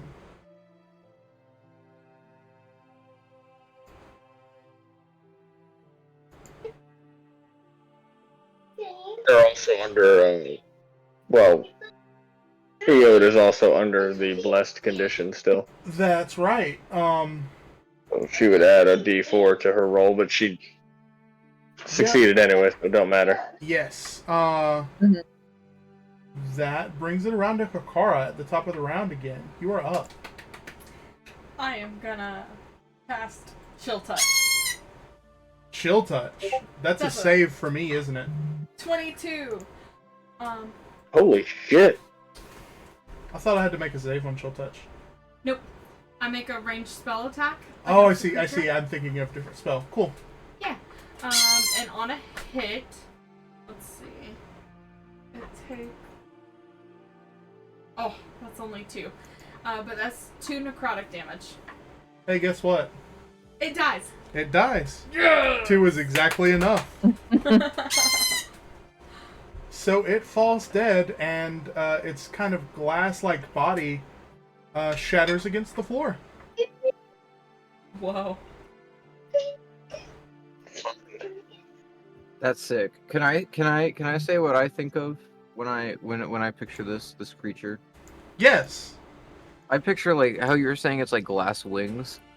I picture that, but then I picture like Navi from Zelda, where it's like an orb of light. Pretty close, yeah, actually. Sweet. Okay. That was honestly just the best token I had. Because, you know, tokens aren't free.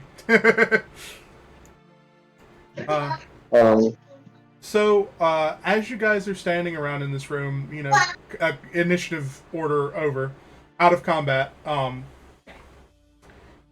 you see in front of you these kind of arched walls walled off, and there are 4 wooden pillars around the room. This room is dimly lighted from torches under these pillars, and in front of you, in front of this carpet, are these 4 pillars. Each one has glyphs on it, and there are. Sorry, I'm rereading my puzzle, and I'm like, wait, what? What the fuck was I talking about? Was I high?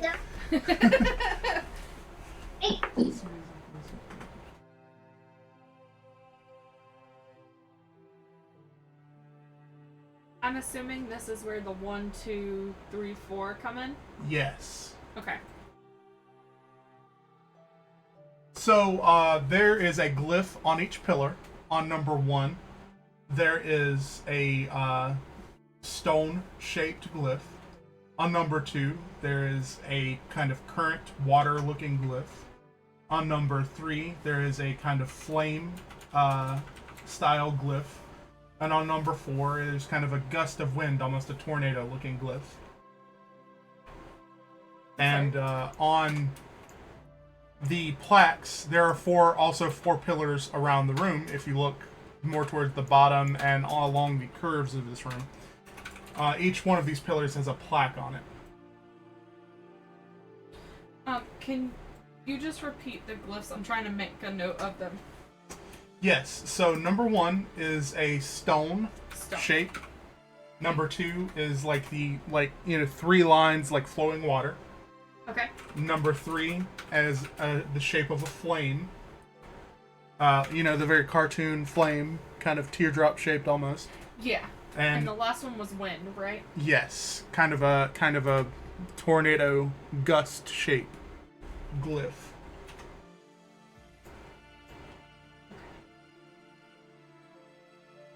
And you said each of the other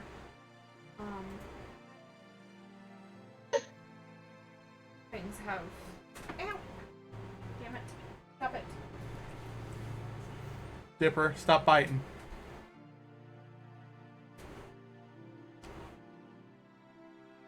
Is he going after the eyebrow piercing? I don't have an eyebrow piercing. Not yet, you don't. You I'm don't? going to. Hey. I'm a fortune teller, by the way. He's like nibbling on Okay. me right now. He's like going for my eyebrow hair. If I put my hands near my face. Stop it! Ew. I think he pooped and I didn't see it. Gross.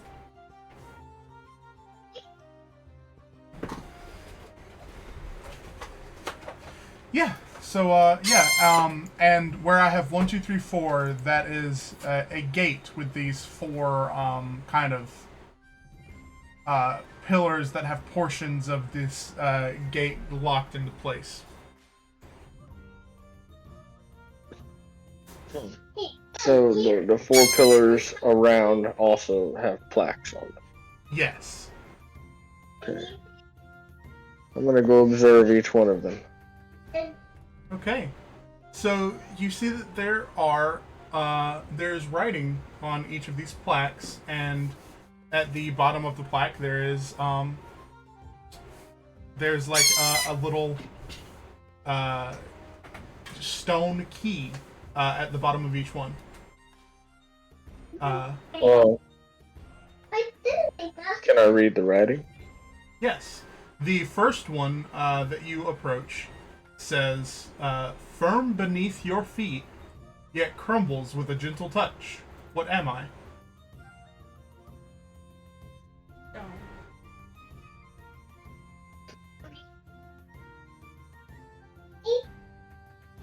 At least that's what I think. I'm thinking just the earth, the dirt, the ground.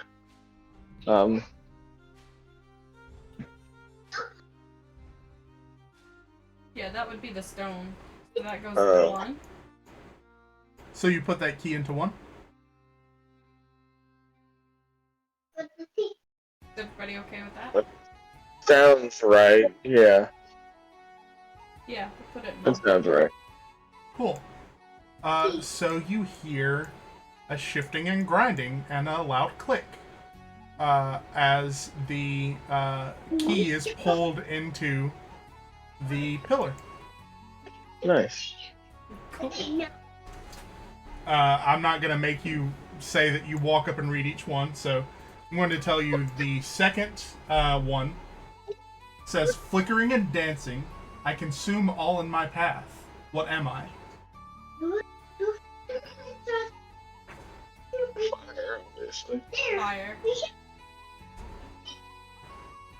Excuse me. Simple. So we'll put that one in fire. What number are you putting it in? That is number 3. Oh, done. You took notes. Yeah, I took notes. Good on you. He wasn't about to tell us again. I mean, I would have told you. I just wouldn't have, you know. So the next one says fluid and yielding, yet able to carve through the hardest stone. What am I?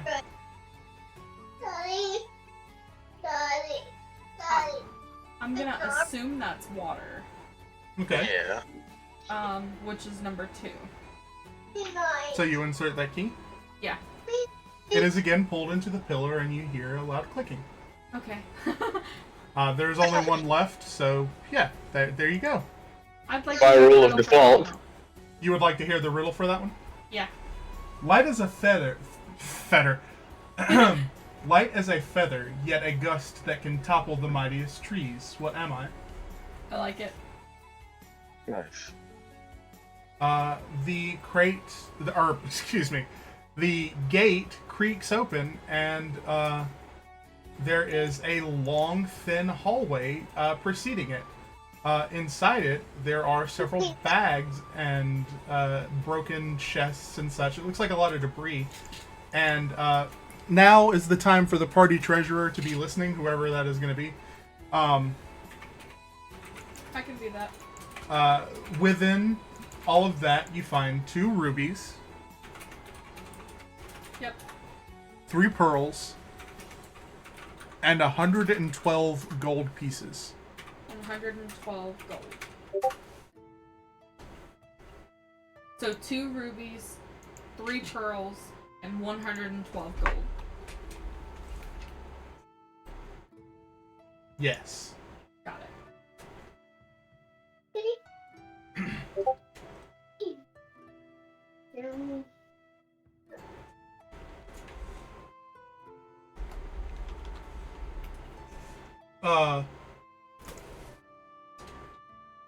you can hear a roar of water, and as you walk down this hallway, you it's noticeably flooded.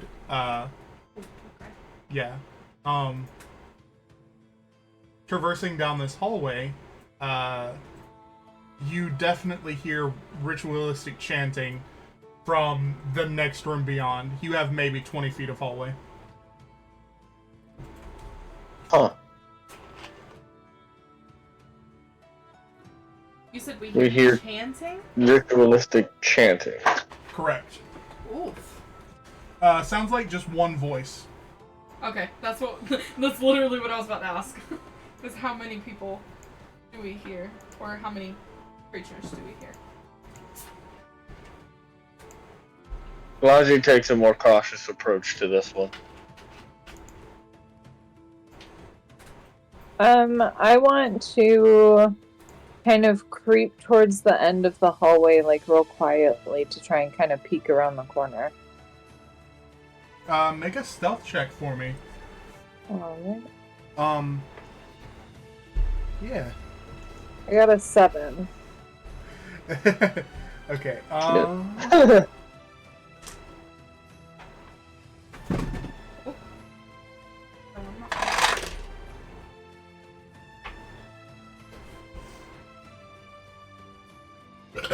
Excuse me. Cool.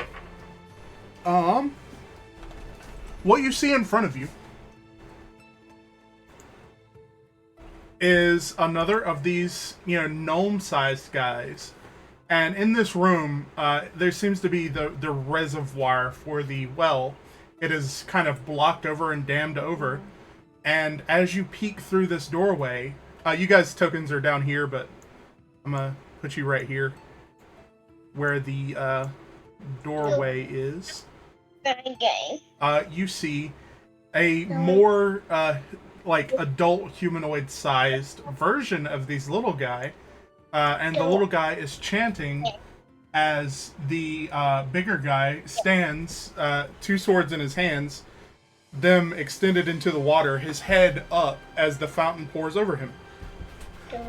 I am going to take this opportunity to run to the restroom real quick. Alright. All that talk of water got to you. Laji said all that talk of water got to you. It did.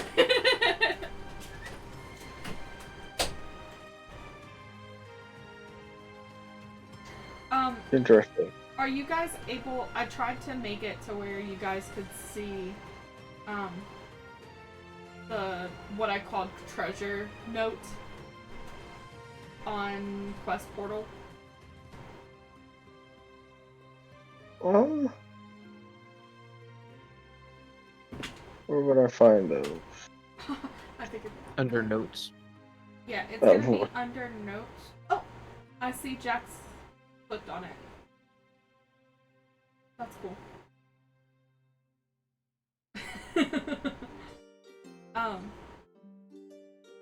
But you can do like private notes and campaign notes. So I just moved it to the campaign notes and it said everybody can see it now. So if we can figure out how to find it on the app, then Laji should be able to see it. I'm trying to find it. I don't know what the app looks like. I need to look at what it looks like. Laji, do you have a list of icons that say chat, sheet, notes, library, assignment, dice, and tokens? I do not.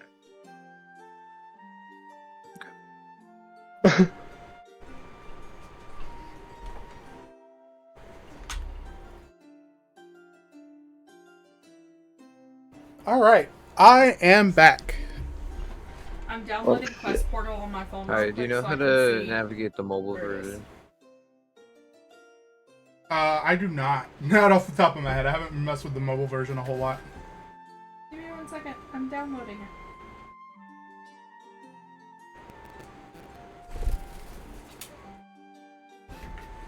What are we looking for? Notes. Notes.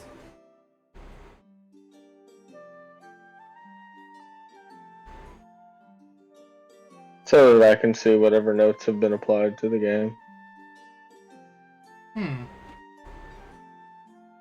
But I can't seem to figure out where those might be.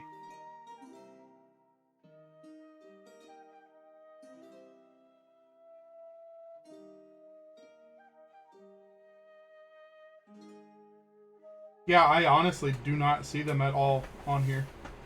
It is what it is. I don't need to see them so long as whoever can see them is able to I convey made it what to I meant. where, because apparently you can have private notes and campaign notes. And so I moved it to campaign, and it said now that all the players should be able to see it. So, the treasure document that I'm keeping. Yeah. Why are you being sassy? Swinging your head at me. What you want? What you want?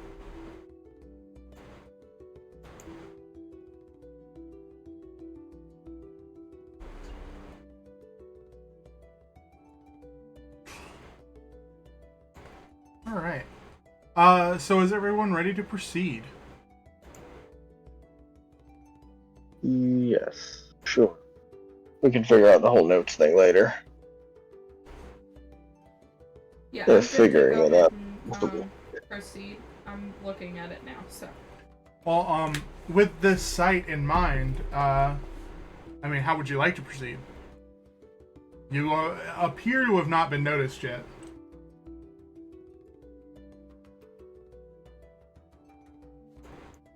So they're still just chanting away. Yes. Okay. Little guy is kind of chanting at the top of these steps while, let me actually turn this guy. This guy is kind of facing the water pouring down over him.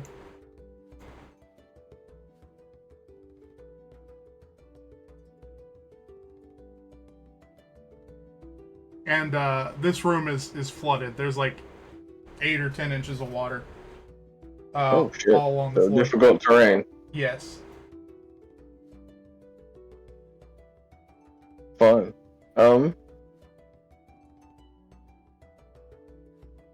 Do we observe or do we make a move? I don't know. Whatever they're doing can't be good, right? They've got the fucking water dammed off and they're chanting. It can't be good. I definitely don't see it being good. I'm okay with a charge in again. The little goblin in me wants to watch what happens, but Bookie would want to go initiate. It's a goblin in you. I want to know what's happening. I want to watch it, but we can't. I'm gonna tell you. If being that I'm at the front of the line, if I were to attack, do I get any sort of like advantage or anything like that since they haven't noticed us? As of right now, I would say that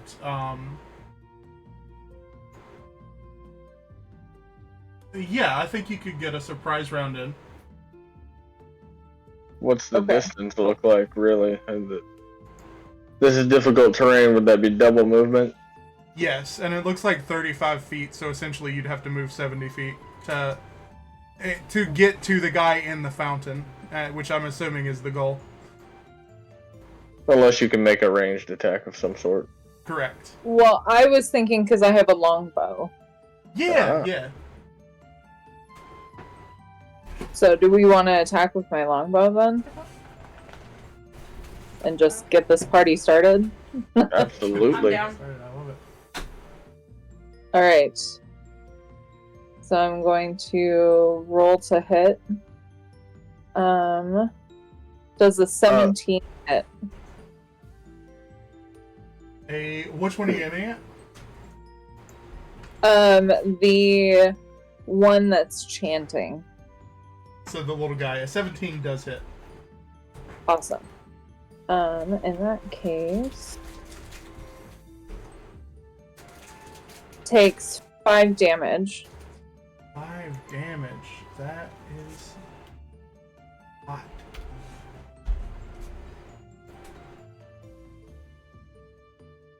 So what happens is it takes that damage and it stops chanting, turns, and I get it's stuck. This is it stuck. it kind of begins to wade through the water. Go ahead and roll initiative for me, guys. Do I have advantage on initiative anymore, or was that for the first encounter only? First encounter only. Okay, fair enough. 8. A 4. 19. Hold on. Initiative seems to be the only thing I can roll high on. 20. Never mind. Sorry. So Hakara's first. Had to fucking rain on my parade. I'm sorry. Eode, what did you say yours was? I believe you were next. And I got a 4. oh, okay. Someone said 17. I'm sorry. Laji's 19. Okay, you're definitely next. Bucky, what was yours? 8.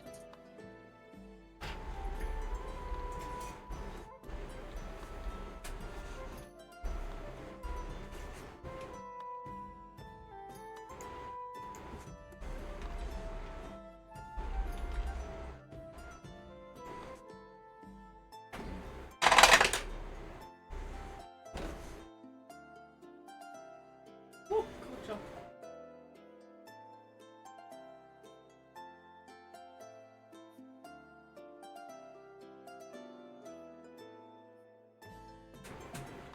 Plus 3 is 9.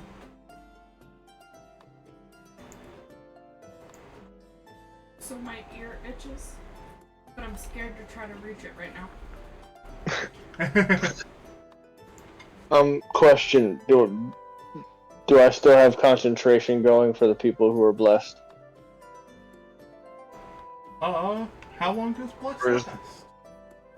Oh, yeah, that's a thing I forgot. Yeah, we'll check on that, and concentration up to a minute. Okay, it's over then. That's fine. Okay.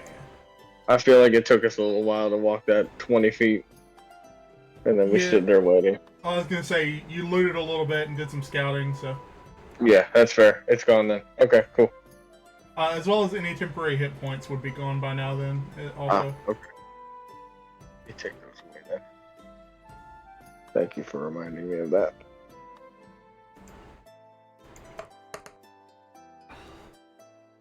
Cool. Oh.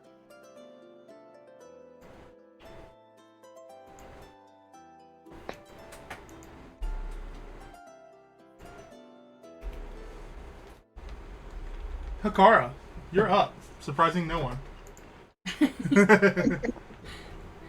Sorry. Okay. Oh yeah, hold on. This guy. What is the measurement here? He can move 30, so he can move to there. How are you doing that? What? The measuring. Are you in full screen? Yeah. Exit out of full screen. At the top, you should see a little ruler-looking thing. It almost looks like a baguette. Oh, yeah, I see it. Okay. So, because I can walk 30, I can do 15, right? Correct. Okay. So I can go there. Do not forget that dash is an action. Yes, you can dash to move your full movement speed, but it takes your action.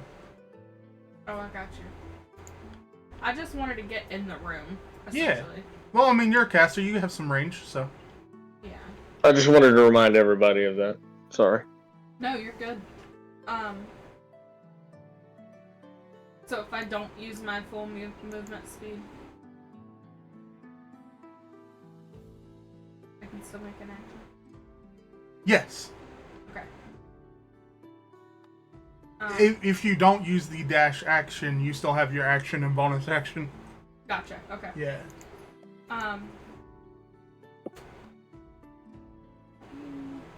Just make sure of one thing real quick.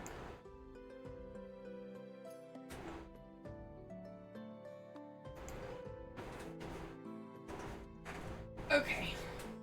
Okay.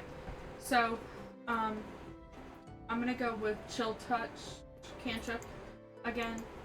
Awesome. Who you rolling against? Go for the little guy. That's a 17. 17 hits. Cool. Once again, 2 necrotic damage. Cool. And then I would like to take my bonus action to once again put Shillelagh. Shillelagh. Beautiful. I love it.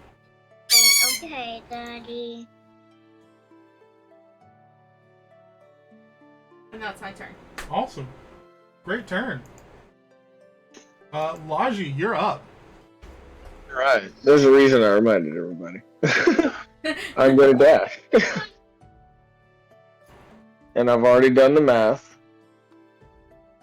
For 30 feet, I would be able to get here. On a single dash. Damn, you lined down. Yeah, that was good.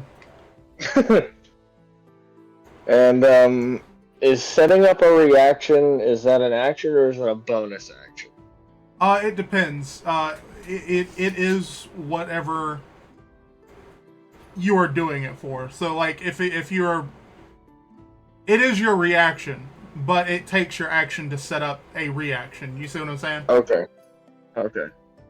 So then I have nothing I can do. All my spell slots are used, and I have no bonus action stuff.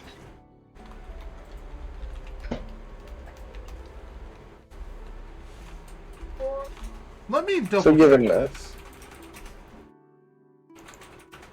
Claire!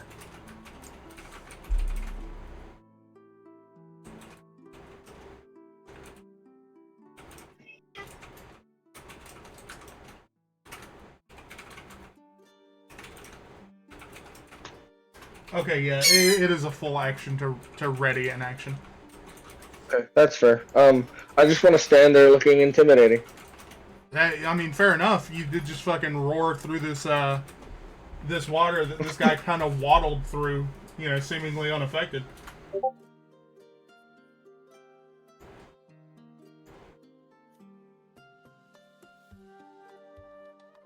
And that's my whole turn. Now I will wait to be hit by something.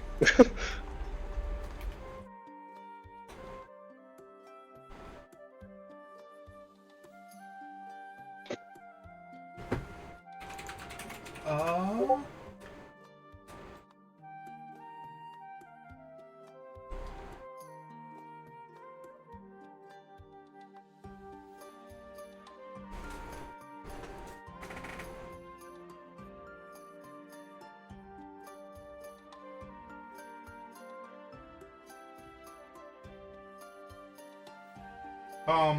Correct.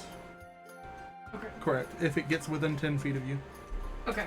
Yeah. Thank you. I just wanted to make sure I was reading that right. Yes. Cool. Kieran.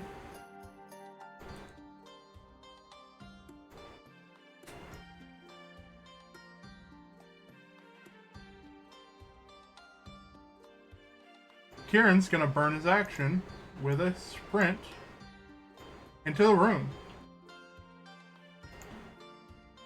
And this guy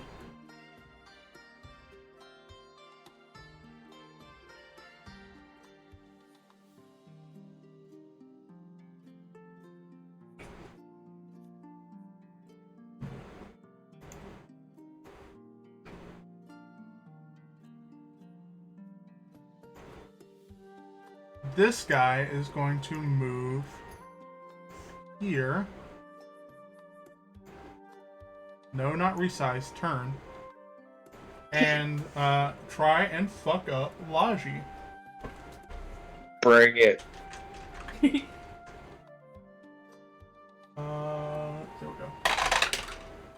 go. Does an 8 hit? No, it does not. Does a 17 hit? It does. Okay. You will take. Uh, Sorry, go ahead. I want this to happen a certain way. um, So as the first swing does not connect, Laji looks at him and screams. And as the second swing connects, Laji looks at him again and screams louder. I like it. Laji, you will take 13 damage. Holy fucking dick! 6 of it is slashing and 7 is necrotic, if that makes a difference to you. I don't know if you have resistances. I don't think I do. That's a lot of damage. Flex Seal fixing that. I just realized what you said. Flex Seal fixing that. I love it.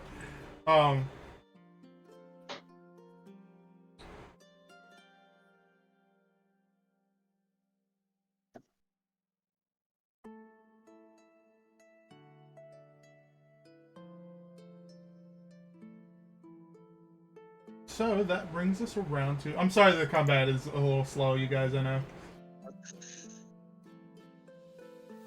Bucky, you're up.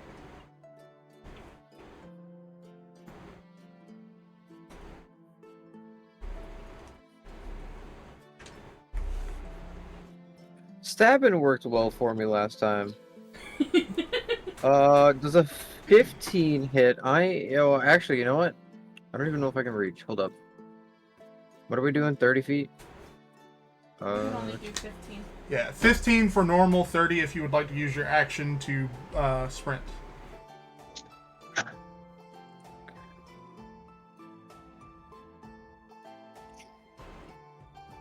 You know what? I'll get close, but yeah.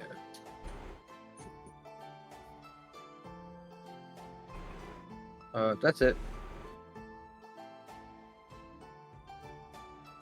Just gonna do the movement?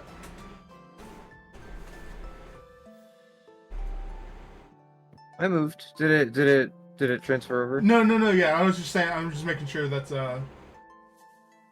yeah, cool, okay. I have a bonus action. I'm waiting. No, you're good. Eo, that means you are up.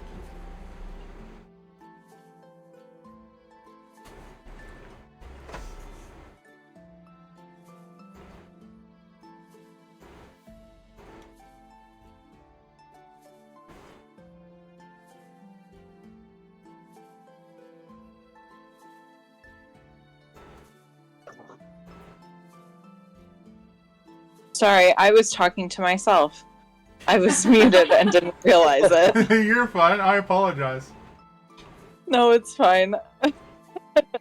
Okay, so on this map, are we able to move diagonally? Daddy. Yes, the only restriction is, half movement through everything on here. So, your full Right. movement speed, unless you sprint, is 15. Right.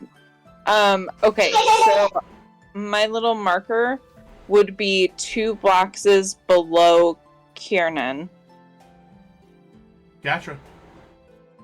And then I want to use my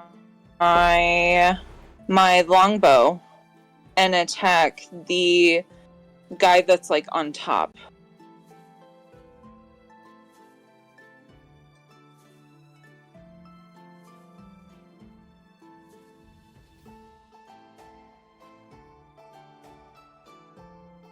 The big bad guy. Yeah. Perfect. Go ahead and roll that attack for me. Okay. Does a 9 hit? 9 does not hit, unfortunately. Okay. That's fine. In that case, I think I'm done. Cool. So Yeah. Yep, I'm done. That brings it around to little guy.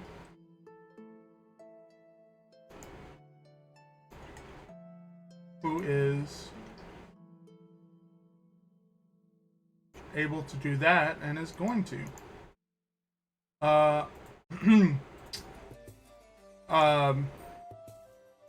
Why can't I think of your name? Laji, you are able to make an opportunity attack against the little guy as he tries to get out of your reach. Sweet. It will use your reaction to do so, just for clarity. I always forget to tell Sure. people that. There. It's an 18 hit. An 18 does hit. Alright, cool. Sadly for me. I'm wielding this battle axe with 2 hands. So. Oh, well done. 11 slashing damage. Can I put You Nugget? I'm gonna let you decide how you fucking murk this guy. more? So, as what direction would he be going? Exact opposite me. Pretty much, yeah. Can you see? Yeah. So, he started and moved along this line. Started next to you and moved along this line towards Bucky. So as he's passing, I just bring my axe down to slice the fucker in half. And I mean, yeah, you do so. You make dude stew out of this guy. And when that happens, I turn to the guy that did damage to me earlier, and I scream louder. I love it. That's amazing. Hakar, you're up. Cool. I am pretty excited. Hold on 1 second though. Oh, I think I realized what you're going after here. On. How you do it? And I don't want my phone to do Okay. on. Thank you. Thank you, Daddy. Thank you, Daddy. Thank you, Daddy. Okay. So, Hakara is going to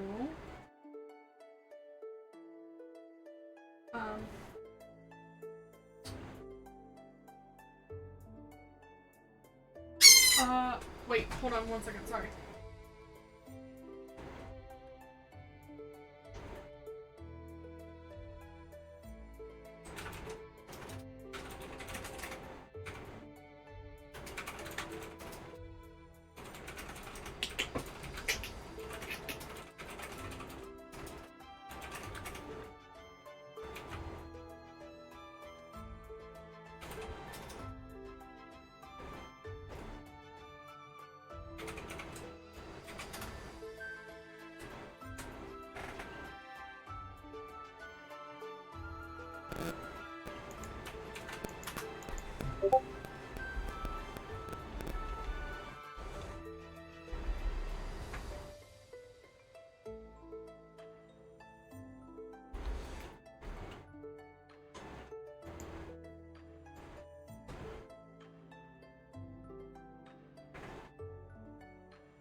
Oh. Oh, let me check on that. Absolutely, you can. Cool. Okay. So Hakara. Go ahead and send that image for their guy whenever you're ready. Yep. You want me to put it in dirt info? You can just put it in general. Okay. So Hakara is going to transform into Yay. this guy. Yay! Wild That's shit. it. It's called a Roth. Am I saying that right? I always Roth? assumed it was Roth, but Roth. you know. Roth. And then she is going to charge. Because it says, if the Roth moves at least 20 feet straight toward a target and then hits with a gore attack, which is what I was gonna do. On the same turn, the target takes an extra 2d6 piercing damage. I will say you used your action to wild shape. Okay, so I have Yeah. to wait to do that. Yes. Okay, that's fine. Then I'll just wild shape for now. So Hikara turns into a big goat thing. Yep. That's fucking badass. I love it. This is gonna be kind of funny. Laji, you're up. Alright, so as Laji sees Hikara transform, he looks he looks at the enemy in front of him and does that whole, like, you know, where you hold two fingers up to your eyes, kind of like, look at me, look at me. Yeah.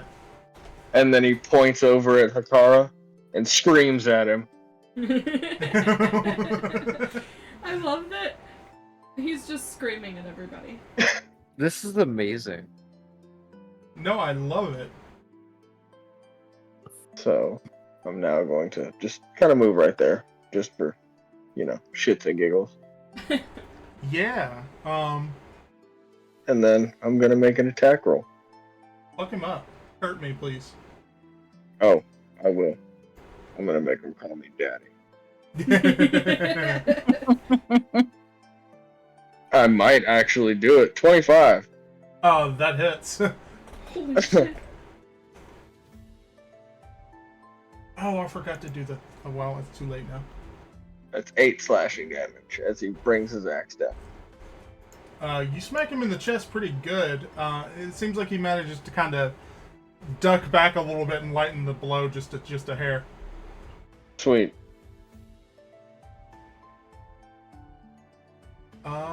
Kieran takes his turn, and he is going to. I believe he can. Yes, he can move there, and he is going to make his attack.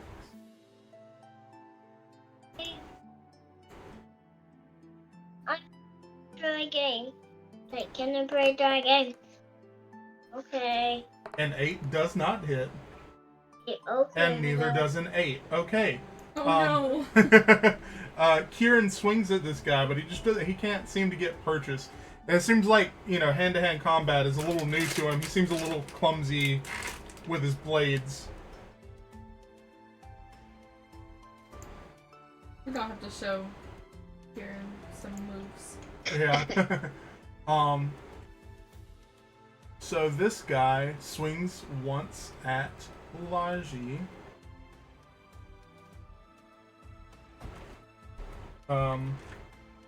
The big guy who stepped out of the thing, and does a 9 hit Laji. It does not. Cool.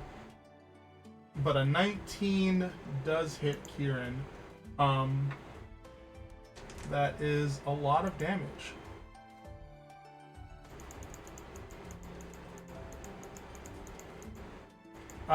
Kieran kind of gasps as this guy brings his one of his scimitars down on his chest and kind of opens a decent wound on him.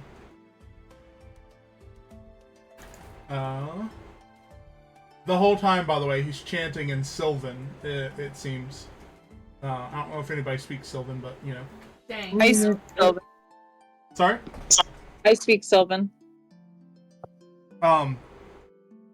It sounds like he's chanting, "I will be reborn" over and over and over again. Oh. Okay. Bucky, you are up.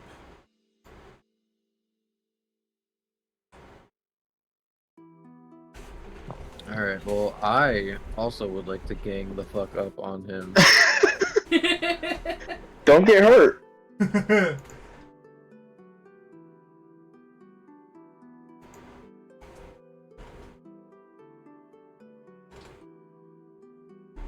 18 plus...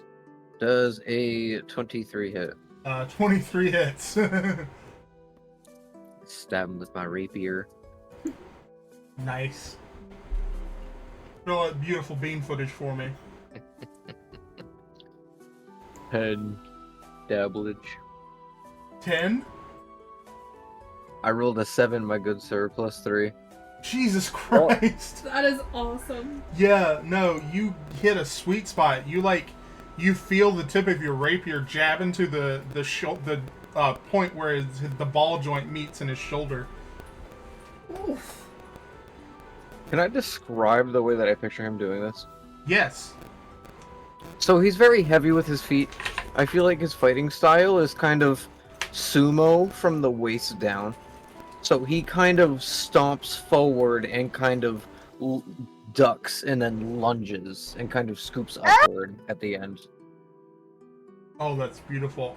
Is everyone okay? I thought I heard a yell of distress. And I don't know who it was from. I think that was Child. Oh, okay. Okay, cool. Alright. Is that it for your turn, Bucky? I don't know. I am not stomach. She's so cute. There's been like 3 or 4 times I've overheard her in the background tonight, and it just makes sense what she says.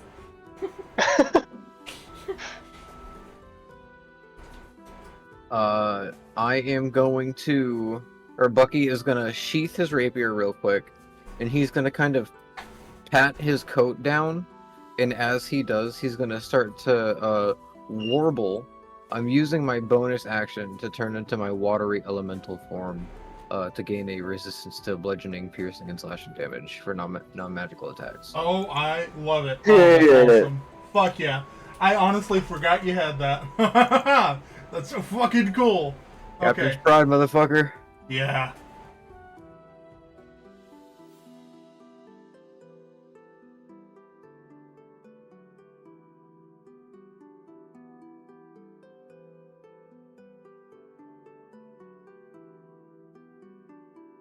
Cool. So your speed increases by 10 feet. You are no longer, while in this form, considered to be in difficult terrain. So you have a 40-foot movement speed, my friend. Damn.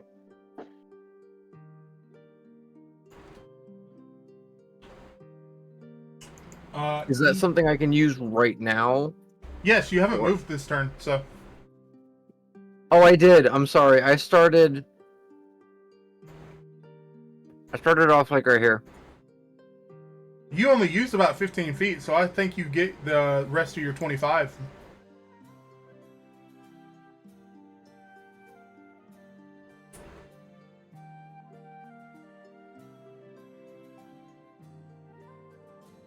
I'm gonna go hang out over here next to Eode.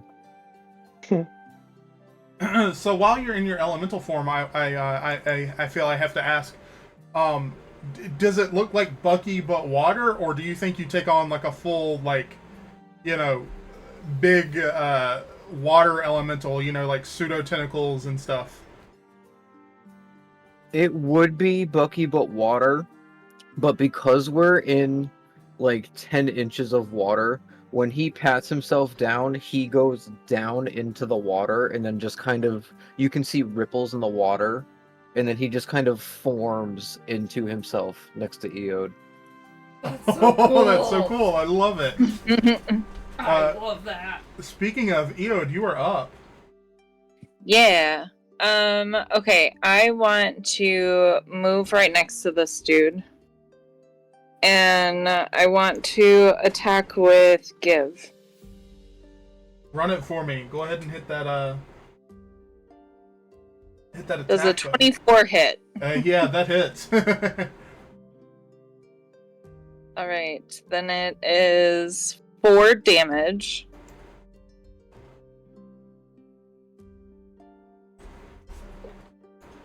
And He then is I not a want to use take, but without the magical property. Cool. Did you use it on Give? Yes. Yeah, sorry, I should have specified that. No, you're good. I just wanted to make sure. Laji, you get 3 temporary hit points.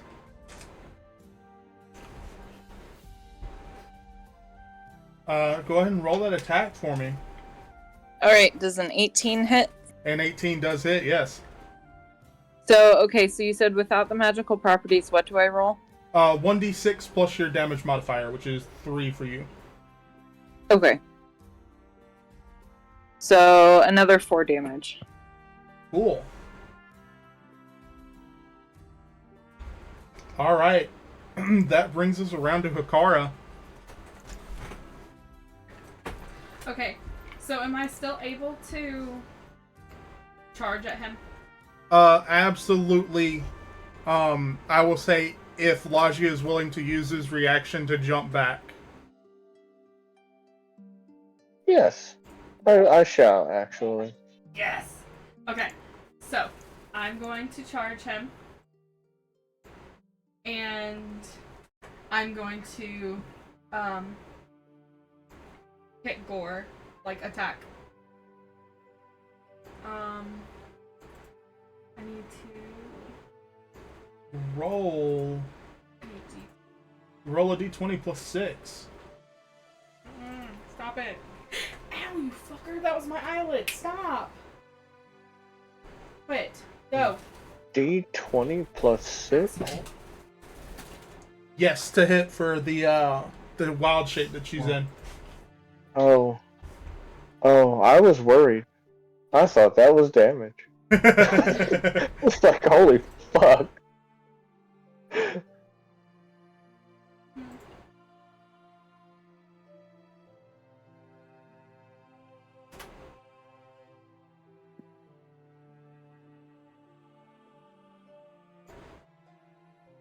That's what was that?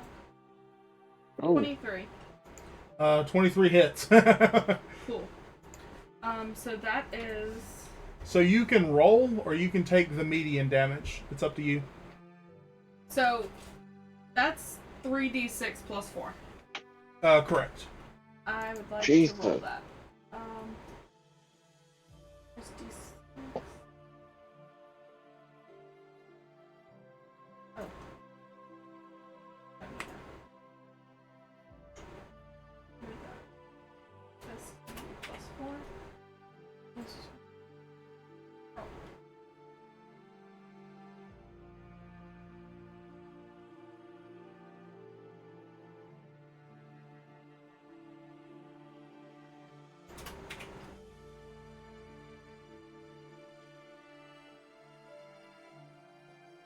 That's 14 damage. Jesus Christ. Piercing damage. Yeah. I don't know if that makes a difference. It does. Well, it doesn't, because he has got 3 hit points left. So how do you kill this guy with a charge and a gore? I'm gonna be honest. I feel like in this form, Hakara would like rip his head off. So you're gonna take like your like spike on your head, Yeah, my horns, and just like just rip. kind of come up into his yeah. Yeah, I mean Like that's some- fine. Mortal Kombat shit. Yeah. Now can I get everybody? Hold on a second. Fine. Yep, everybody needs to make a con save. Fun. Blinded again. 22. Oof, Oh, nice. that's a 7.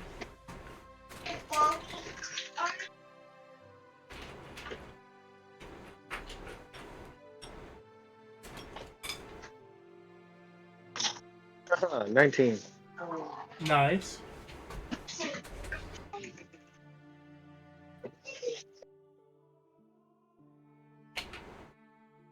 So everyone who got above an 11 takes 4 radiant damage, Oh god. and everyone who got under an 11 takes 7 radiant damage and is blinded. Great. Lucky for you, the Wrath has more than 7 hit points. So, Correct. It has 15. yes. Well, not anymore. Yeah. But, yeah, this guy dies, and as he dies, he explodes into a ball of kind of bright, bright fire. You are out of initiative order. Hakara, I do believe you can maintain in the B shape for up to an hour if you wish. Yes, I can.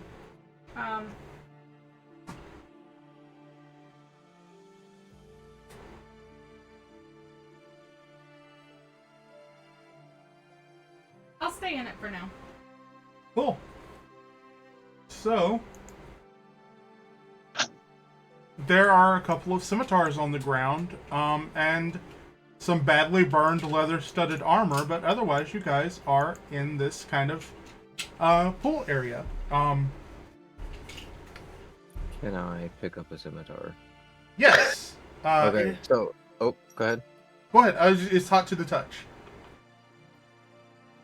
What? It's hot to the touch. Oh, okay. It's not gonna burn you or anything. It's noticeably warm. I'm still in my water form, so as I grab it, my hand starts to bubble and steam a little bit, and I come out of my. I assume my water form kind of cools down the handle. So as I come out of my water form, I'm like, well, that kind of stings. Jeez. Holy shit, that was a beautiful transition. Yeah, that was magnificent. Thanks. Yeah, that was fantastic. I love that. It reminded me a little bit of Roger Rabbit. Yes. Oh, That was good. That's a perfect analogy. Yeah, that did remind me a lot of Roger Rabbit. Wow, I wouldn't have thought of it on my own, but yeah.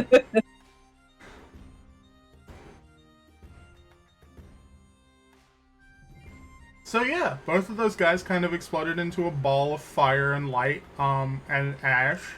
I forgot to make you do the saves for the first one, but that's on me. Yeah, and you're in this room with the kind of fountain that's, this fountain is flowing very quickly and hard, and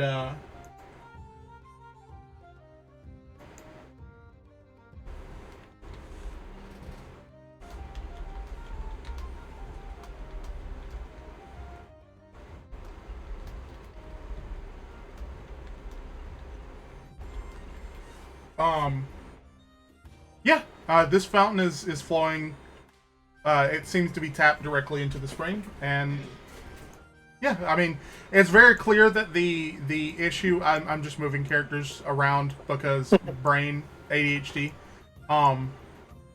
It's very clear that the issue was, this dammed up fountain. So now we gotta figure out how to move that. Yeah, I mean, like, it's, you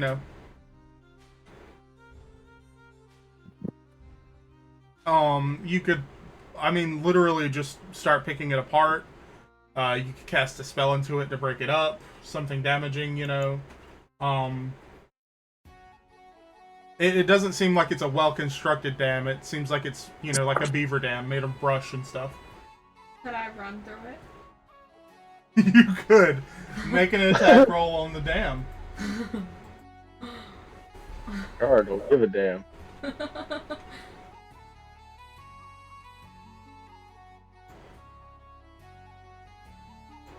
was gonna say, remember it's difficult terrain, but we're out of combat, so it doesn't matter if it's difficult terrain. It'll just take you a second longer.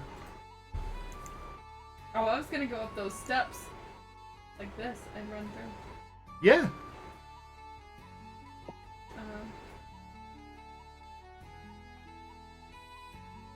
Do I? I'm assuming I just roll a d20. Yeah, d20 plus 6. Then give me that damage. 25. Yeah, I mean, that definitely hits. It's a dam. So I just run through it. Try to mess it up as much as I can. You make a successful, big block clearing. Cool. Yeah, you're able to clear it out. Hikara kind of gets in and does her Final Fantasy Ram thing and Fucking Christ. busts it up. Bust it wide open. I figured I'd make it quick. Bucky claps and go, "That's a pretty damn good job." Can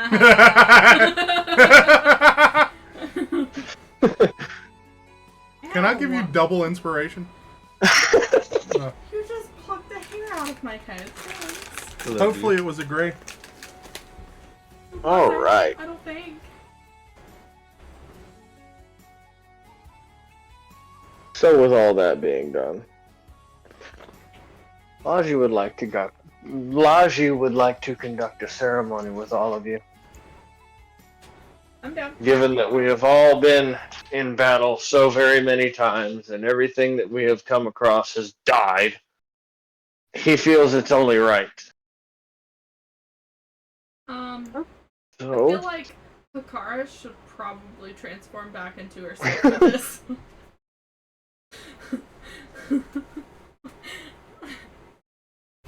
So I'm gonna transform back into Hakara. Do it. Laji walks into the fountain over here, right, and just immediately begins undressing. Anyone looking would assume he's taking a bath. Does But he as tell he's us he wants us to be a part of this? well, as he's undressing, he looks over at the whole group and says, "Join me." Got it. Bucky starts undressing on the steps so that his clothes aren't wet. Or is that disrespectful? It doesn't matter. Okay. Yeah. I'm gonna undress right here and then I'm gonna join you. Kieran kind of like gives a confused look and gives one of those like points at his chest and then looks behind him. So you'll notice that now that Laji has undressed, that certain discernible features after he's removed his helmet. If you would please, Kane. Yes, I am going to add it into Logi if that's okay. Yes, sir. I said it was fall, right? I believe. Well, it is now.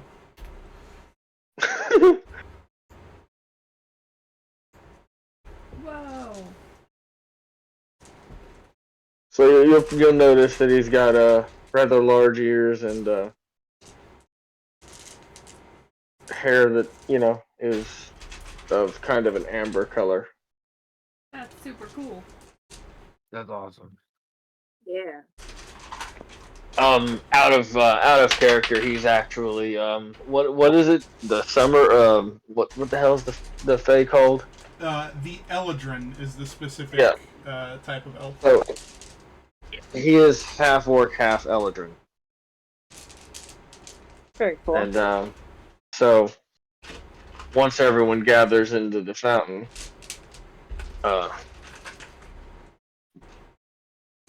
Laji takes a blade and cuts a slit into his hand.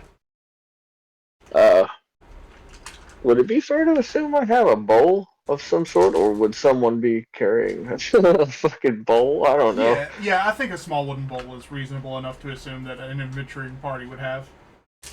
I don't want to contaminate the fucking water, really, but we'll see. I will say, you notice as the dam cleared the room, the water level has significantly gone down, and any kind of debris and such in the water, almost at supernatural speed, drifted away with the flow. So Laji takes the bowl and dips it into the water to gather a bit of it, and then squeezes his hand to kind of mix some of his blood with the water, and swirls it around in the bowl. And who would like to go first? I will. So that was Eode? Yeah. Okay. So he walks up to you, Eode, and places, after dipping his hand into the bowl, places one hand on each of your shoulders, leaving a bloody handprint on either of your shoulders, and then looks at you and says, "I know you." And then, if you're willing, he would like to dip you into the water, kind of baptism style, Sure. Why not? And then lifts you back up. And you may notice now that the bloodstained the bloodstains are now gone. And you feel kind of a pins and needles feeling where his hands were. And he looks at you and says, "And you know me." Interesting. Can I say I know you back in Elvish? If you would like. Bucky does that. I don't know how to. Who would like to? I have specific things, positionings for the handprints. Who would like to go next? I can go. I'm game. Oh, go ahead. I was gonna say it doesn't matter. Hikara? Okay. So he walks over to you, Hikara, and he dips his hands in the bowl again, and he places one hand on one of your shoulders and one hand on your chest, and again repeats as he looks into your eyes, "I know you." And he dips you into the water, picks you back up. Again, the blood stains are gone. You feel pins and needles where the hands were. Then he says, "And you know me." Next, he walks over to Bucky. He dips one hand. No, he dips both hands into the bowl. Then he places one hand on your shoulder and one hand on your chest. And looks you in the eyes and says, "I know you." Dips you into the water, picks you up, and I assume this is where you want to say. Yes. In Elvish, Bucky says, "And I know you." And then, last, he walks over to Kieran.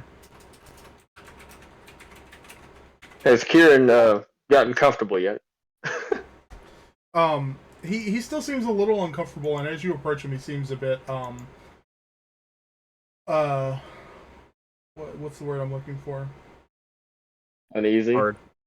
Yeah, uneasy, like a bit doubtful, but in a way that you can easily read him in this moment, and he feels like he's like, you think he feels as if he's unworthy to be a part of this. So Laji sets the bowl down where it's not in water. And is Kieran in the fountain right now, or standing Yes. slightly outside? Yeah, He's he in the is fountain? Okay. So he looks at him and he says, "Do not worry. It is okay." Picks the bowl back up. Dips his hands in it. And then places both hands on either shoulder. And looks him in the eyes and says, "I know you."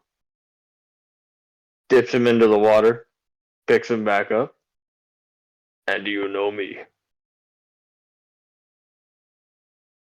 And now, with everyone's ceremony done, he steps out. And he looks at the whole party and he says, "And now we are all Bloodsword."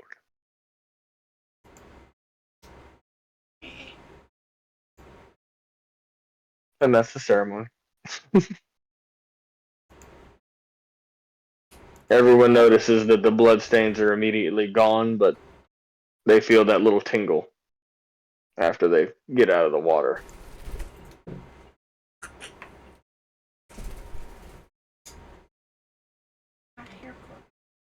Yeah. That's awesome. I love it. I would like to note, if you would allow me to tell them my whole explanation for Yes, this. go for it. That was going to be the next thing I step into. So this has a whole tribal meaning, basically. We are now a tribe. You're welcome. I love it.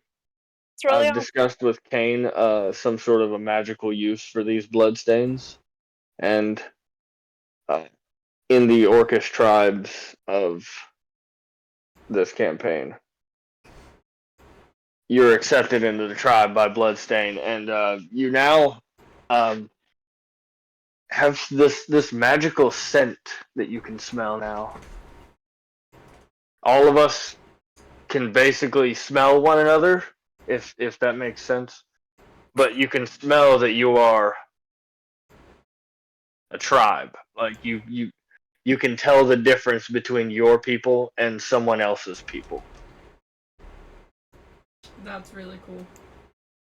So And if we're all like tied up in a room and our heads are bagged, we could tell. we can tell who we're in the room with. That's sick. And this also has there's a slight negative and a slight positive, game mechanics wise. It's if we're trying to stealth against another tribe of people, they can smell us, so we would have disadvantage on stealth rolls against another tribe. But we would also have a advantage on our perception to detect them. Correct. I like it.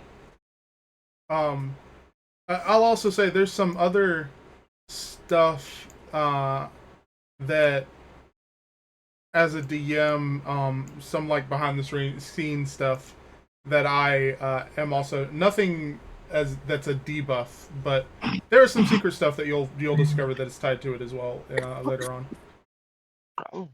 Stuff I know, or is this something I don't know yet? Not yet. Oh, I found okay. it. I found it would be interesting Appropriate. to reveal as it comes to, you know. That's dope. Okay. Cool. So We can all get dressed now. yeah. Oh. You'll notice I've moved you all back to Darrow Town Square proper. As Don't make it- the I hope not. But As you find it very easy to track your way back, you know, it takes maybe half the time even. And, you know, it feels like maybe there was a lot of debris and traps and all that. Well, not traps. A lot of stuff in the way that made it difficult to get down in there on purpose. And, you know, this, whatever ritual you interrupted was probably the reason. But you have officially cleared the fountain of the town. It is 9:42. How are we feeling on time, everybody? It's the weekend. I'm good.